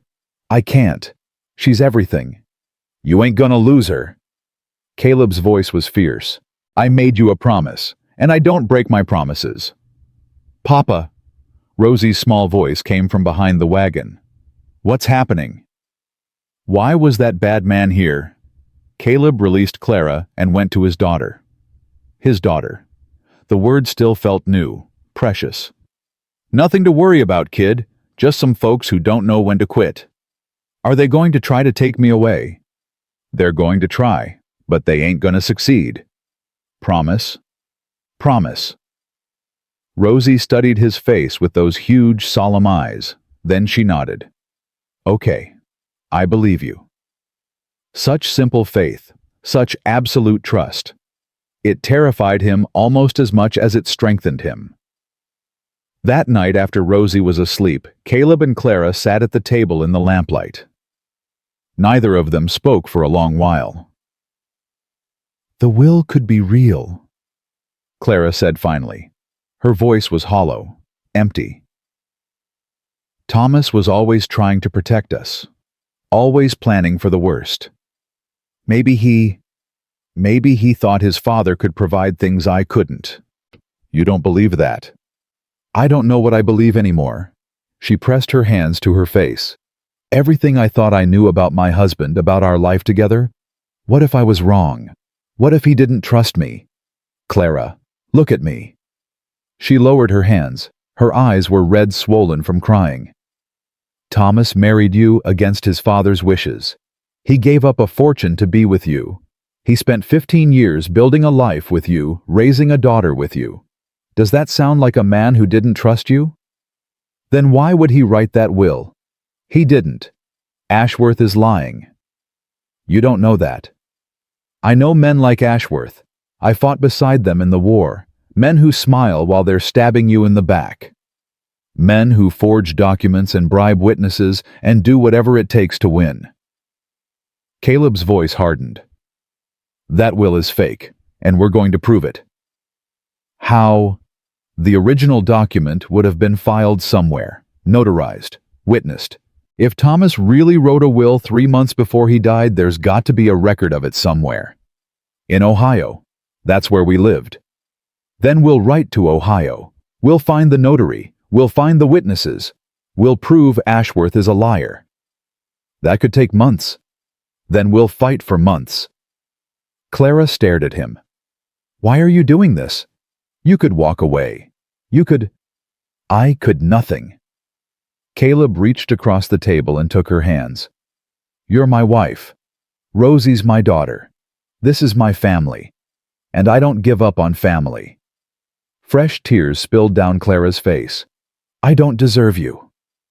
That's where you're wrong. He squeezed her hands. Now we need to get some sleep. Tomorrow's going to be a long day. What happens tomorrow? Tomorrow, we start fighting back. Morning came cold and gray. Caleb was up before dawn writing letters by lamplight. One to the county records office in Ohio. One to the notary whose name had been on Ashworth's document. One to a lawyer in Cheyenne whose name he'd gotten from Judge Whitfield. What are you doing? Clara appeared in the doorway wrapped in a blanket. Building our defense. She came to stand behind him, reading over his shoulder. You're requesting copies of all documents filed by Thomas Sullivan in the last year of his life. If that will exists, there'll be a record. If it doesn't, we'll have proof it was forged. Exactly. Clara was quiet for a moment. Then she bent and pressed a kiss to the top of his head. I love you, Caleb Thornton. The words settled into him like warmth from a fire. Love you too, Clara Thornton. It's still strange. Hearing my new name? Good. Strange or bad strange? Good. Definitely good. Rosie emerged from the bedroom, rubbing her eyes. Why is everyone awake? It's still dark outside. Early bird gets the worm, Caleb said. I told you I don't like worms. Then the early bird gets bacon. How's that? Rosie's face lit up. That's much better.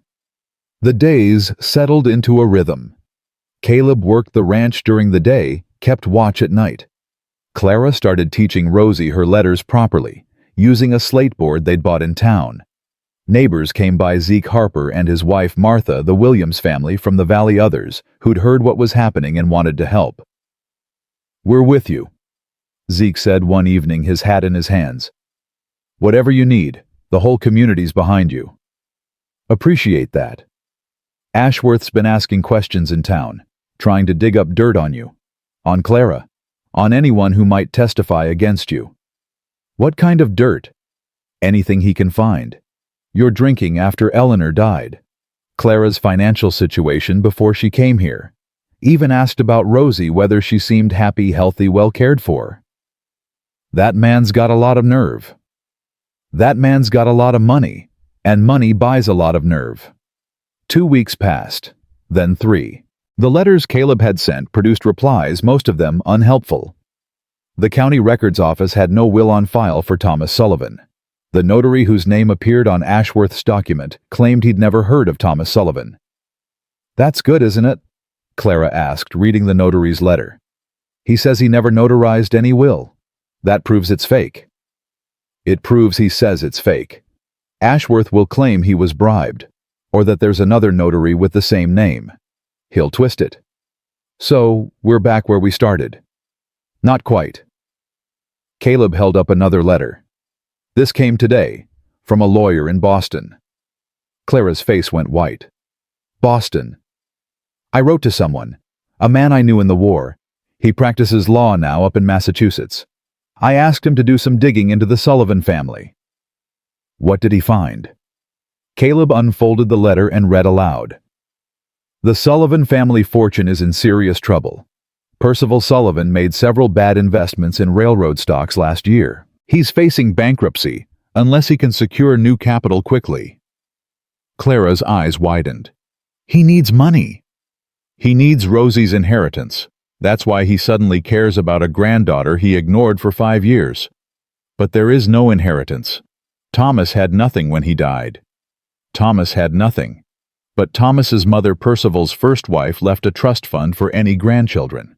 It was established before Percival disowned Thomas. He can't touch it directly, but if he has custody of Rosie, he controls the trust. Exactly. And according to my friend's letter, that trust is worth over $50,000. Clara's hand flew to her mouth. 50,000. Percival Sullivan doesn't want Rosie because he loves her. He wants her because she's his last chance to stay rich. The revelation changed everything. Caleb rode to town the next day and presented the information to Judge Whitfield. The judge listened carefully, his expression growing darker with each new detail. "This casts a very different light on things," he said when Caleb finished. "If Percival Sullivan's motive is financial rather than paternal, it proves everything Ashworth said was a lie. It suggests it. Proving it is another matter." Whitfield leaned back in his chair. "Ashworth filed his appeal with the territorial court yesterday. The hearing is set for next week." "Next week?" "They're moving fast. Someone greased some wheels." "Sullivan money." "Most likely." Whitfield's expression was grave. "Caleb, I want to help you, but you need to understand what you're up against. The territorial court isn't like my courtroom. The judges there, some of them can be influenced. Some of them owe favors to men like Sullivan. You're saying we might lose. I'm saying it's possible. And if you lose, they take Rosie." "Yes." Caleb stood abruptly, his chair scraping against the floor. "There's got to be something else. Some other way to fight this." "There might be." Whitfield hesitated. "It's a long shot, and it's not exactly legal." "I'm listening." "The trust fund, the one established by Thomas's mother. If Rosie were to renounce her claim to it, she's 5 years old, she can't renounce anything." "No, but her legal guardian can, on her behalf." Caleb went still. "You're saying if I renounce the trust, Percival Sullivan loses his reason to fight. The money goes elsewhere, probably to charity based on the trust's provisions, and suddenly, a granddaughter he ignored for 5 years becomes worthless to him. But Rosie loses $50,000. She loses money she never knew existed, and she keeps her mother, her family, her home." Whitfield met Caleb's eyes. "It's not a perfect solution, but it might be the only one that works." Caleb was silent for a long moment. $50,000 was more money than he'd ever seen, more than he'd ever earn. Enough to set Rosie up for life. But what was money worth if she lost everything else? "How do I do it?" "There's paperwork. You'd need to file a renunciation with the court. It would have to be done before the hearing. Once custody is decided, everything changes." "Get me the papers." That evening, Caleb told Clara everything. She listened in silence, her face unreadable. $50,000, she said when he finished. "That's her future. Her security. Her chance at what?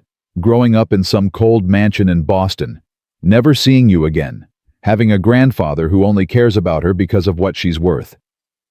Caleb shook his head. "That ain't security. That's a prison." "But the money. The money don't mean nothing if she ain't happy, if she ain't loved." He took Clara's hands. "You and Rosie are the richest things I've ever known. I don't need Sullivan money. None of us do." Clara's eyes filled with tears. "You'd really give up $50,000? "I'd give up a lot more than that. For Rosie. For both of you." Clara launched herself at him, wrapping her arms around his neck. He held her tight, feeling her tears soak into his shirt. "I love you," she whispered. "I love you so much. Love you too. Papa." Rosie's voice came from the doorway. "Why is Mama crying?" Caleb released Clara and turned to face his daughter. "She's crying because she's happy." "That don't make sense. Crying is for sad. Sometimes people cry when they're really, really happy. It's like the happiness is too big to hold inside, so it spills out." Rosie considered this. That's weird. Maybe, but it's true. Rosie walked over and wrapped her arms around both of them. Are we going to be okay? Really okay. Caleb looked at Clara over Rosie's head, saw the fear still lurking in her eyes, the uncertainty, the hope. Yeah, kid. We're gonna be okay. Promise. Promise. The hearing was set for Tuesday. They left for Cheyenne on Sunday, making the long journey by wagon. Rosie chattered the whole way, asking questions about everything they passed. What's that mountain called? How come that river is frozen? Do bears really sleep all winter? If we win, can we get a dog? Caleb answered each question patiently, grateful for the distraction. Clara sat beside him, her hand never leaving his. They arrived in Cheyenne Monday evening and found a small hotel near the courthouse. The city was bigger than anything Rosie had ever seen, and she pressed her face to the window, taking in the lights and bustle. It's so big, she breathed. How do people not get lost? They know where they're going. Do we know where we're going? Caleb looked at Clara. I think we do. That night after Rosie was asleep, Clara found Caleb on the hotel's small balcony. He was staring out at the dark streets below. You should be sleeping, she said. Can't. Mind won't stop running. What are you thinking about? Everything. Tomorrow. Ashworth. What happens if... He stopped. If we lose... Yeah. Clara moved to stand beside him. Then we run. Like you said. Canada, Mexico, somewhere they can't find us. That's no life for Rosie. Always looking over her shoulder. Always afraid. It's better than losing her entirely. Caleb turned to face her. I signed the renunciation papers this morning, filed them with the court. Clara's breath caught. So it's done. It's done. Rosie's claim to the trust is officially withdrawn. $50,000 gone. And if it doesn't work, if Sullivan still wants her, then we figure something else out. Caleb pulled her close. But I got a feeling it'll work. Men like Sullivan, they don't fight for things that don't pay. Take away the money, and suddenly his granddaughter ain't worth the trouble. I hope you're right. Me too. They stood together in the darkness, holding each other. Tomorrow would bring whatever it brought. Tonight, they had this. And for now, that was enough. The courtroom was packed. Caleb hadn't expected so many people. But word had spread, apparently. A custody battle between a working-class family and one of the richest men in Boston made for good gossip. He sat at the defendant's table with Clara Rosie between them. Across the aisle, Victor Ashworth sat alone, papers spread before him. He looked confident, smug. Caleb wanted to knock that look right off his face. All rise for the Honorable Judge Marcus Sterling. The judge entered, a heavy-set man with cold eyes and an impatient expression. Caleb's heart sank. This wasn't a man who looked inclined toward mercy. Be seated. Let's get on with it. Ashworth presented his case first. The will, the custody petition, the claim that Clara was unfit, unstable, living in poverty with a man of questionable character. Mrs. Sullivan, excuse me, Mrs. Thornton has repeatedly evaded legal authorities. She fled Ohio with the child, denying her grandfather access. She's been living in isolation with a stranger, exposing the child to God knows what influences. Objection, Caleb said, rising. That ain't... You'll have your turn, Mr. Thornton. The judge's voice was sharp. Sit down. Caleb sat. Clara's hand found his under the table and squeezed. Ashworth continued for another 20 minutes. Each word was designed to paint Clara as unstable, Caleb as unsuitable, their marriage as a desperate ploy to avoid legal consequences. Finally, it was their turn. Caleb stood slowly. He wasn't a lawyer, didn't have fancy words or legal training, but he had the truth. Your Honor, everything Mr. Ashworth just said is a lie. A murmur went through the courtroom. The judge's eyebrows rose. That's a serious accusation, Mr. Thornton. It's the truth. That will is fake. Percival Sullivan never cared about his granddaughter until he needed her money. And Mr. Ashworth has been trying to steal a child from her mother for no reason other than greed. You have proof of these claims. I have this.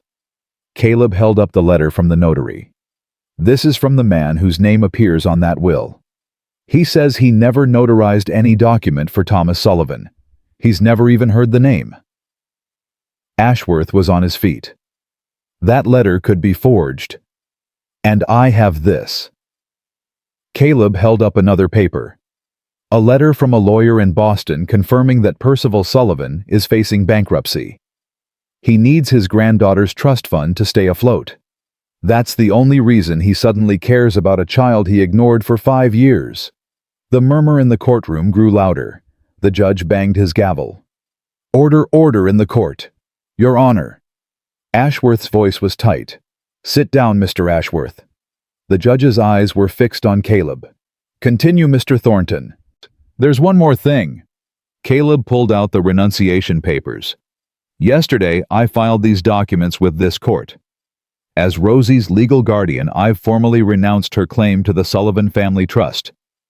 $50,000 gone. Donated to charity.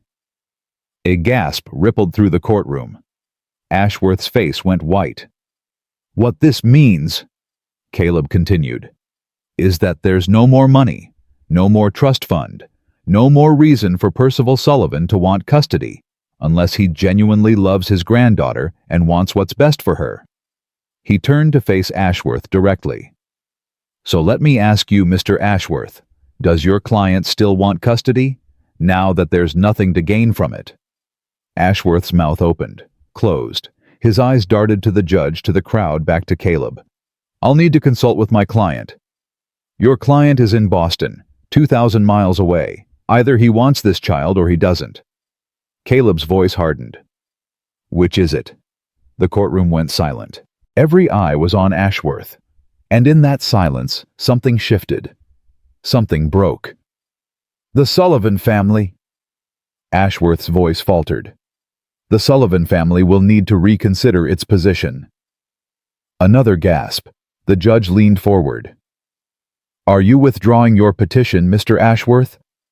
A long, terrible pause. Yes, Your Honor. The petition is withdrawn. The courtroom erupted. Caleb barely heard the chaos around him. He turned to Clara, who was crying, laughing, pulling him and Rosie into her arms all at once. We won, she sobbed. Caleb, we won. We won, Mama. Rosie was bouncing, her arms wrapped around both of them. We won. We won. We won. The judge was banging his gavel, calling for order. Ashworth was gathering his papers with shaking hands, his face the color of ash. But Caleb wasn't paying attention to any of it. He was holding his family, his wife, his daughter, and nothing else mattered. The ride home from Cheyenne took 3 days. 3 days of laughter. 3 days of Rosie's endless questions. 3 days of Clara's hand in his, their fingers intertwined like they'd always belonged that way. Papa, when we get home, can I help you with the horses? You can help with whatever you want, kid. Even the fence fixing. You said fence fixing was dangerous. Did I say that? You said I was too little. But I'm bigger now. I'm almost 6. Almost 6 is still pretty little. It's bigger than 5. Caleb looked at Clara, who was trying not to laugh. She's got you there, Clara said. She's got me everywhere. Kid argues like a lawyer. Don't insult me, Papa. Rosie crossed her arms. Lawyers are mean, like that Ashworth man. Not all lawyers are mean, baby, Clara said gently. The ones I've met are. Fair point. They crested the final ridge just as the sun was setting. The ranch spread out below them, smoke rising from the cabin chimney. Someone had been keeping the fire going. Zeke, Caleb said, must have been checking on the place. Good neighbors are worth their weight in gold. These neighbors are worth more than that. As they pulled into the yard, the cabin door opened. But it wasn't Zeke who stepped out. It was a stranger. An old man, thin and gray, dressed in clothes that cost more than the cabin itself. His face was lined with age, and something else. Something that looked almost like grief. Caleb reached for his rifle. "Who the hell are you?" The old man raised his hand slowly. "Please. I'm not here to cause trouble." "I asked who you are." "My name is Percival Sullivan." Clara made a sound like she'd been struck. Her arms wrapped around Rosie, pulling the child close. "Get off my property," Caleb said, his voice deadly quiet. "I understand your anger. I do. But please, I came alone. No lawyers. No hired men. Just me." Percival's voice cracked. "I came to see my granddaughter. Just once. Before I die. You think you can just show up here after everything you've done?" "No, I don't think that. I know I have no right. No right at all." Percival's eyes found Rosie, and something in his expression shifted, softened. "She looks like Thomas. Around the eyes. The shape of her face." "Don't you talk about Thomas?" Clara said, her voice shaking with fury. "Don't you dare! You threw him away. You treated him like he was nothing." "I know. He died thinking his father hated him. I know." Percival's voice broke completely. "I know what I did. I know what I lost. And I know I can never make it right." A tear slipped down his weathered cheek. "But I had to see her. Just once. I had to see what my son left behind." Silence. Heavy and terrible. Rosie tugged at Clara's sleeve. "Mama, is that my other grandpa, Papa Thomas's papa?" Clara's jaw tightened. "Yes, baby." "He looks sad." "He should be sad. He did bad things." "What kind of bad things?" "He hurt your papa. Before you were born. He hurt him very much." Rosie studied the old man with those huge, solemn eyes. "Did you say sorry?" Percival flinched like she'd slapped him. "I'm trying to. I don't know how." "Saying sorry is easy. You just say the words and mean them." Rosie's voice was matter of fact. "Mama taught me that. When you hurt someone, you say sorry, and you try to do better." "Rosie," Clara started. "It's true, Mama. That's what you said when I broke Mrs. Harper's teacup. You said saying sorry was the first step." Percival sank onto the porch step like his legs couldn't hold him anymore. "She's right. She's absolutely right." He looked up at Clara with red-rimmed eyes. "I'm sorry. I'm sorry for disowning Thomas, for ignoring you both for 15 years, for trying to take Rosie away from you. For all of it, I'm sorry." "Sorry doesn't fix anything," Clara said coldly. "No, it doesn't. But it's all I have left." Caleb kept his rifle ready, watching the old man's every movement. This could be a trick, another scheme, another way to get close to Rosie. But something about Percival Sullivan's face made him hesitate. The man looked broken, genuinely, completely broken. "How'd you find us?" Caleb asked. "I was in Cheyenne. For the hearing. I saw—" Percival's voice caught. "I saw you stand up for my granddaughter. Saw you give up $50,000 to protect her. Saw a man who barely knew her fight harder for her than I ever did. She's my daughter now. I know, and I'm glad." Percival wiped his eyes with a trembling hand. Thomas would have been glad too.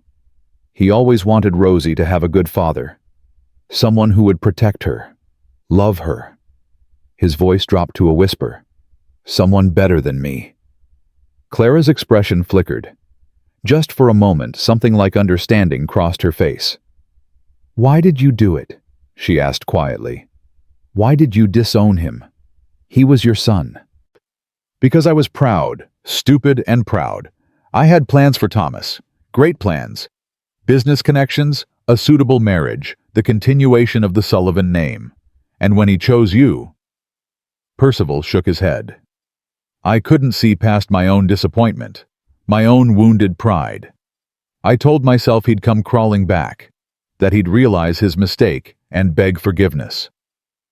But he didn't. No, he didn't. He built a life with you instead. A real life. With love and laughter and a daughter who looks at the world with his eyes. Percival's voice broke again. And I missed all of it, every moment, because I was too proud to admit I was wrong. You tried to take Rosie from me. You hired that lawyer. I know. Percival buried his face in his hands. I was desperate. The business was failing, and I thought if I could just control the trust fund, but that wasn't really it. Not really. Then what was it? Percival looked up, his face ravaged with grief. I wanted her because she was all I had left of Thomas. The only piece of my son that still existed in this world. And I thought if I could have her, maybe I could fix what I'd broken. Maybe I could pretend the last 15 years never happened. That's not how it works. I know that now. Watching you in that courtroom, watching you fight for her, I realized something. Percival's eyes found Caleb. You're her father now, not me, not even Thomas, God rest him. You're the one she runs to. You're the one who'll teach her to ride and read and face the world. And that's exactly how it should be. Rosie had been listening quietly. Now she stepped forward, pulling free of Clara's grip. Rosie, wait. But the child walked right up to Percival Sullivan and stood before him, her small face serious. You hurt my Papa Thomas, and you hurt my mama, and you tried to take me away. Yes, I did. That was very bad. I know. Rosie studied him for a long moment. Then she reached out and took his wrinkled hand in her small one. But you said sorry, and you meant it, I can tell. She looked back at Clara and Caleb. Mama says we should give people chances, even when they don't deserve it, because that's how people get better. Clara's eyes filled with tears. Rosie, baby. I'm not saying I forgive him. Not yet. Forgiveness takes time. Rosie's voice was heartbreakingly wise. But I'm saying maybe we don't have to hate him forever. Maybe he can try to do better, like you said. Percival stared at his granddaughter like she was a miracle, which in a way she was. How did you get so wise? He whispered. I have a good mama. And now I have a good papa too. Rosie squeezed his hand once, then released it. You can visit sometimes, if Mama and Papa say it's okay. But you can't try to take me away anymore. And you have to be nice. I promise. And you have to bring presents. That's what grandpas do. Despite everything, a laugh escaped Percival. A genuine laugh rusty from disuse. I can do that. Rosie nodded solemnly like they'd just concluded important business. Then she turned and walked back to Caleb, taking his hand. Can he stay for dinner, Papa? Just this once, so he can see that we're a real family, and he doesn't have to worry. Caleb looked at Clara. Her face was a battlefield of emotions, anger and grief, and something that might have been the beginning of acceptance. It's your call, he said quietly. He's your family. Or he was. Clara was silent for a long moment. Then she let out a breath that seemed to carry years of pain with it. One dinner, that's all. And if you ever try anything again, I won't. Percival rose slowly to his feet. I swear on Thomas's grave, I won't. The dinner was awkward, stilted, full of long silences and careful words. But it was also something else. Something that felt almost like healing. Percival asked about Thomas, about their life together, about the man his son had become during the years they'd been estranged. And Clara slowly began to tell him about how Thomas worked 3 jobs to make ends meet, how he sang off-key but with such joy that no one minded, how he'd stayed up all night when Rosie had croup walking her back and forth until the sun came up. He was a good man, Clara said. The best man I ever knew. I wish I'd seen it. Percival's voice was thick with regret. I wish I'd been there. You can't go back. None of us can. No, but maybe I can do better going forward." Clara exchanged a look with Caleb. He nodded slightly. "We'll see," she said. "One step at a time." Percival left the next morning. He shook Caleb's hand at the door, his grip surprisingly strong. "Take care of them. That's my job." "I know. I'm glad of it." Percival hesitated. "There's something I need to tell you. The trust fund, the one you renounced, I've been thinking about it.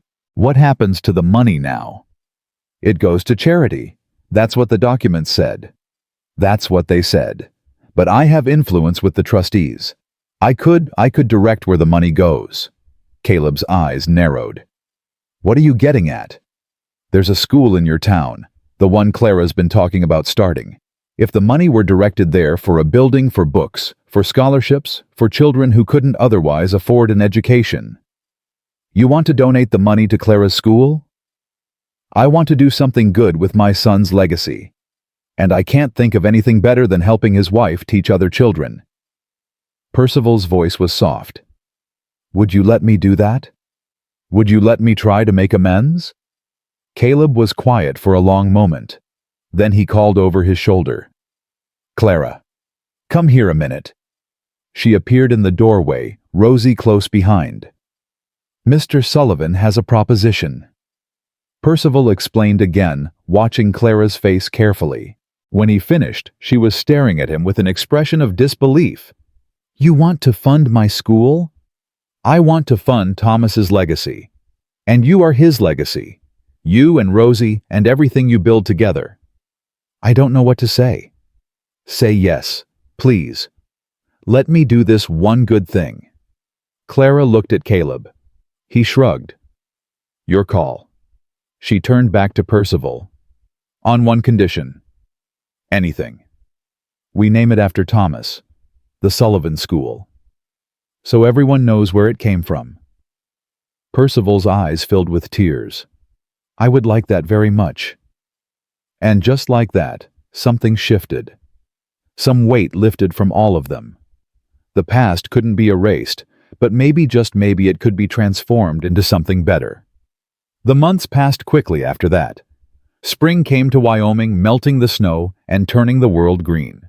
Caleb expanded the cabin, adding 2 new rooms, one for Rosie with the east-facing window he'd promised, and one for the baby that Clara had just discovered was on the way. "A baby!" Rosie had shrieked when they told her. "A real baby, like a tiny person." Exactly like a tiny person. Will it be a boy or a girl? We don't know yet. I hope it's a girl. Boys are weird. Rosie paused. "Except you, Papa. You're not weird." "Thanks, kid, I think."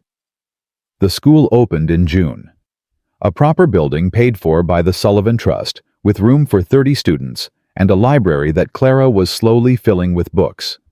She taught reading and writing and arithmetic, and somehow made all of it seem like an adventure. "Mrs. Thornton is the best teacher," the children would say, and Rosie would beam with pride. "That's my mama." Zeke and Martha had another baby, their 6th, and Rosie appointed herself chief babysitter. "I'm practicing," she explained seriously, "for when my brother or sister comes. What if the baby doesn't want to be practiced on? Then I'll practice on the chickens. Pepper's almost as fussy as a baby anyway." Summer stretched long and golden. Caleb taught Rosie to ride properly, not just sitting in front of him, but on her own horse, a gentle mare named Buttercup. She took to it like she'd been born in the saddle. "I'm a real cowgirl now, Papa." "You've always been a real cowgirl. Now you're just a cowgirl who can ride." The baby came in October, a boy with Caleb's gray eyes and Clara's auburn hair. They named him Thomas after the man who'd loved them first. "He's so small," Rosie whispered, peering into the cradle. "Was I this small? Even smaller." "Wow." She reached out and touched his tiny hand. "Hi, Thomas. I'm your big sister. I'm going to teach you everything. How to ride horses and read books and feed the chickens. And I'll protect you from bad men, just like Papa protected me and Mama. Caleb watched from the doorway, his chest tight with emotion. A year ago, he'd been alone in this cabin, convinced he'd never feel anything again. Now he had a wife, a daughter, and a son. A family. How had he gotten so lucky? Clara caught his eye and smiled. She was tired, still recovering from the birth, but there was a peace in her face that hadn't been there when he'd first met her. The hunted look was gone. The fear was gone. In their place was something that looked a lot like joy. "What are you thinking?" she asked softly. "That I don't deserve any of this." "Caleb, I know. You're going to tell me I'm wrong." "You are wrong. You deserve everything." Clara reached out her hand. "Come here." He crossed to the bed and sat beside her, careful not to jostle the sleeping infant in her arms. "Look at what we built," Clara whispered. "Look at this family. Our family. You made this possible, Caleb. You saved us." "You saved me first. Then we saved each other. That's what love does." He leaned down and kissed her forehead. "I love you, Clara Thornton." "I love you too. Now go get some sleep. Thomas is going to be awake in 2 hours wanting food, and you're on baby duty." "Me. You.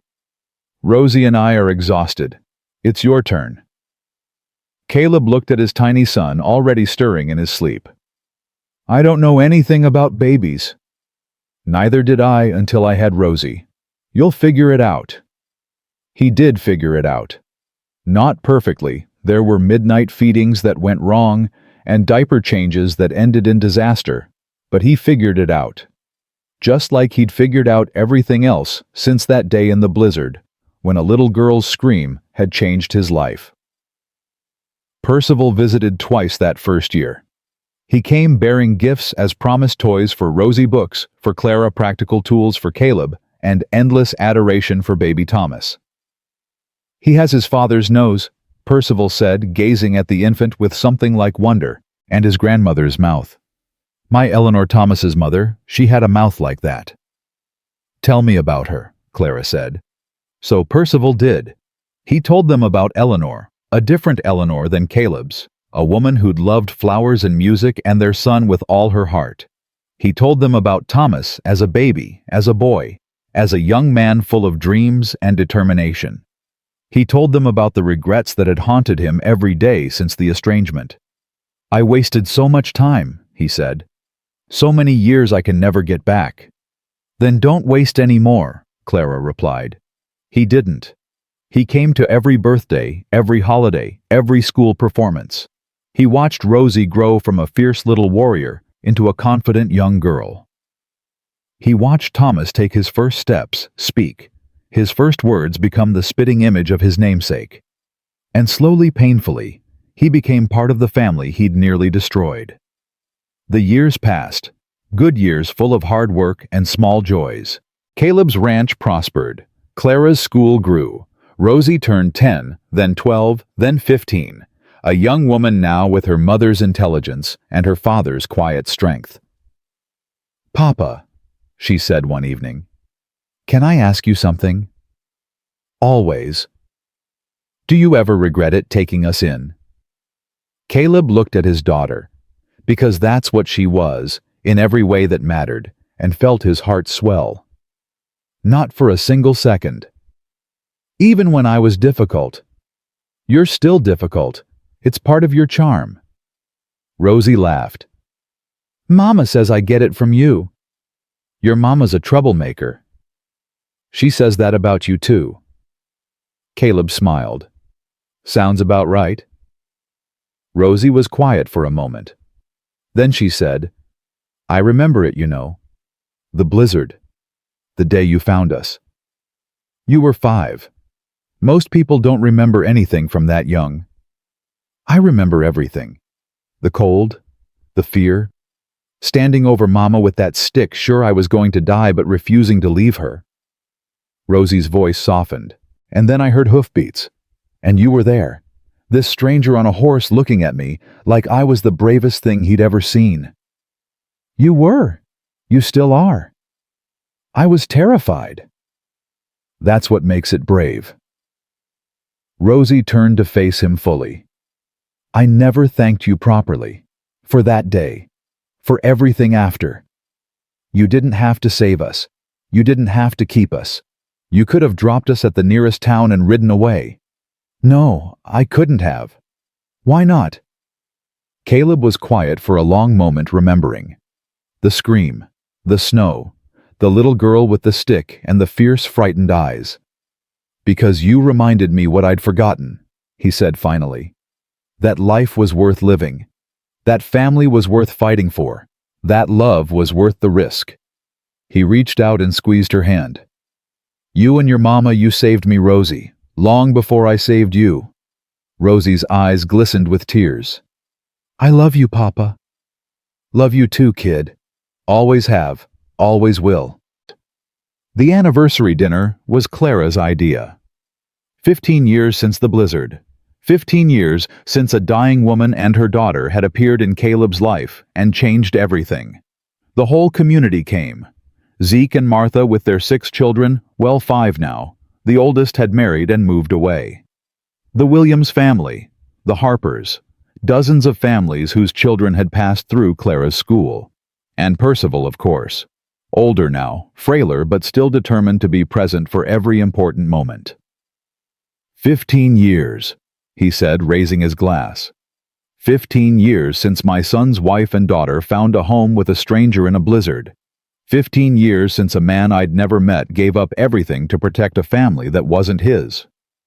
He looked at Caleb with eyes full of emotion. I've made many mistakes in my life, but the worst one was not seeing sooner what you saw from the first moment. That family isn't about blood or money or name. It's about love. It's about showing up.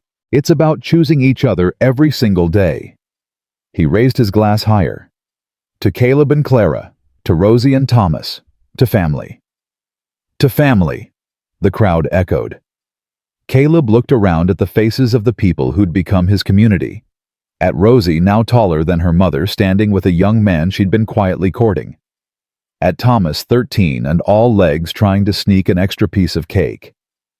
At Clara, more beautiful now than the day he'd met her, her hair streaked with gray, but her eyes still shining. Speech, someone called. Give us a speech, Caleb. He shook his head. I ain't much for speeches. Come on, Papa. Rosie grinned. Just a few words. All right. He stood slowly, feeling the weight of all those years in his bones. I ain't gonna talk long because you all know I ain't good with words. But there's something I want to say. Something I've been thinking about for 15 years. He looked at Clara, his heart full. When I found them in that blizzard, I thought I was saving 2 strangers. Thought I was just doing what any decent person would do. But the truth is, they saved me. I'd been dead inside for 8 years. Walking around, working, breathing, but not really living. And then this little girl with a stick and a scream that could wake the dead showed me what courage looked like. And her mama showed me what love looked like. And together, they showed me what family meant. His voice roughened with emotion. I spent 8 years being afraid.